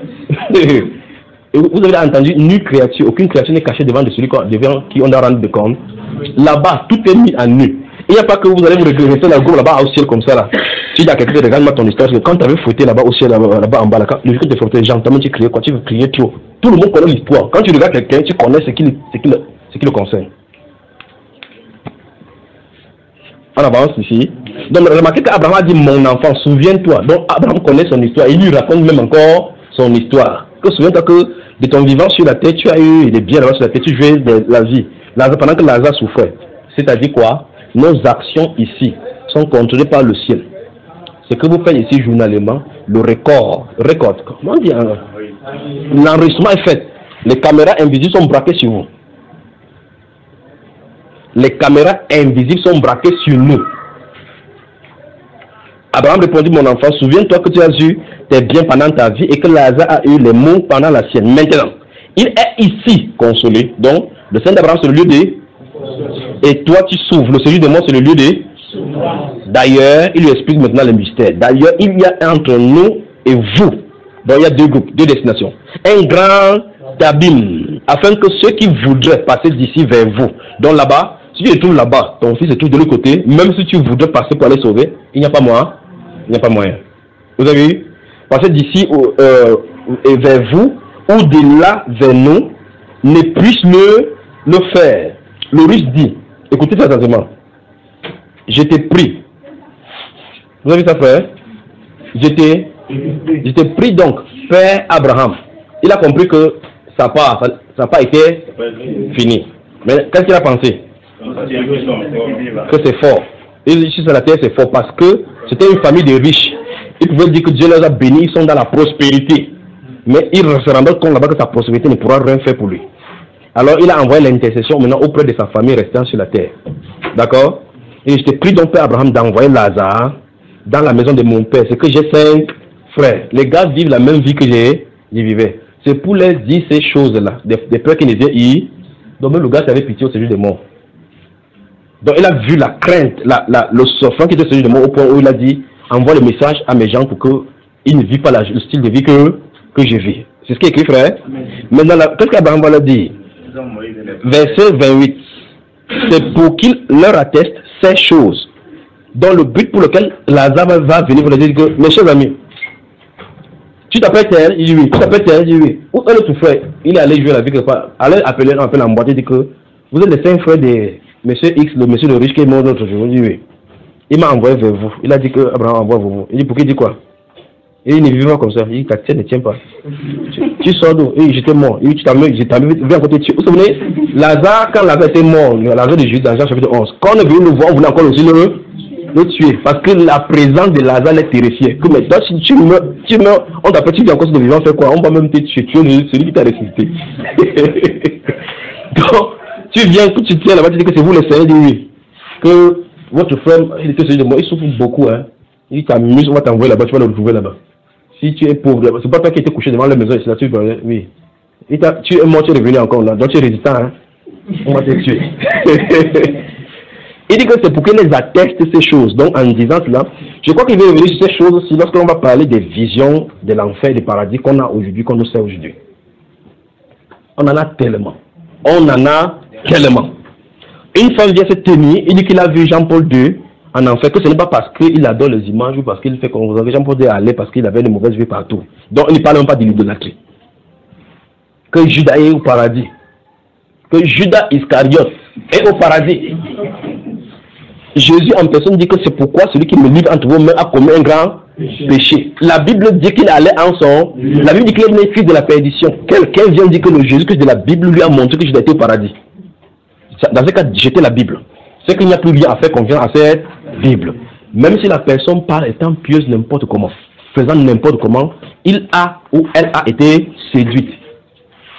Alors si vous voulez dans les visions, on va vous en servir toutes sortes maintenant. Il dit, je vais y revenir lorsqu'on va parler de ces visions-ci. Discerner les visions modernes. La vision spirituelle de l'enfer des temps modernes. Quand on fait comme ça, on vend les livres. On oublie que le même Jésus avait dit que vous avez reçu gratuitement, donné gratuitement. Il faut comme ça, il vend les livres, il vend les CD. Là, on la voiture, après, il disparaît de la circulation. Parce que les chrétiens veulent ces choses, ils veulent entendre les choses nouvelles. C'est que vous êtes les saints frères de cet homme-ci. Vous attendez ces choses, quand vous attestez ces choses-là, on va vous attester. Mais la Bible dit, enfin, lisons ce qu'il dit ici, verset Verset 29. Abraham répondit, ils ont Moïse et les prophètes. Qu'il les... Écoutez très attentivement. Lorsque le Seigneur Jésus-Christ est en train de raconter cette histoire, nous ne sommes pas encore sous le Nouveau Testament. Parce que le langage qu'il est en train de dire là-bas dit clairement qu'il est dans le sein d'Abraham 1. Abraham lui répondit que sur la terre, à présent, il y a Moïse et les prophètes. Or, Moïse n'était plus là, n'est-ce pas, frère? Et les prophètes, il est en train de parler de quoi? Donc, ils ont les Écritures. Donc, il a dit que vous avez les Écritures sur... La Bible déclare que Dieu a mis en évidence l'immortalité par l'Évangile. Vous croyez en l'Évangile, vous avez la vie éternelle. Vous croyez en l'Évangile, la bonne nouvelle, vous avez la vie éternelle. Dieu a mis en évidence l'immortalité par l'Évangile. Le Seigneur Jésus dit donc que si vous croyez en moi, vous ne verrez jamais la mort. C'est ça, frère? Quiconque croit en moi ne verrait jamais la mort, quand bien même il mourra. Ah, Seigneur, si j'étais ici, mon frère ne serait pas mort.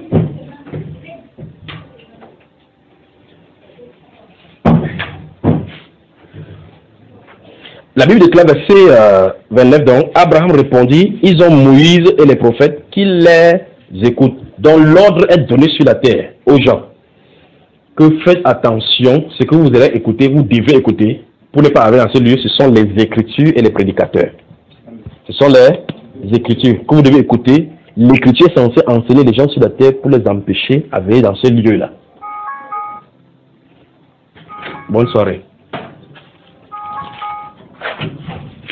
Que Dieu vous bénisse.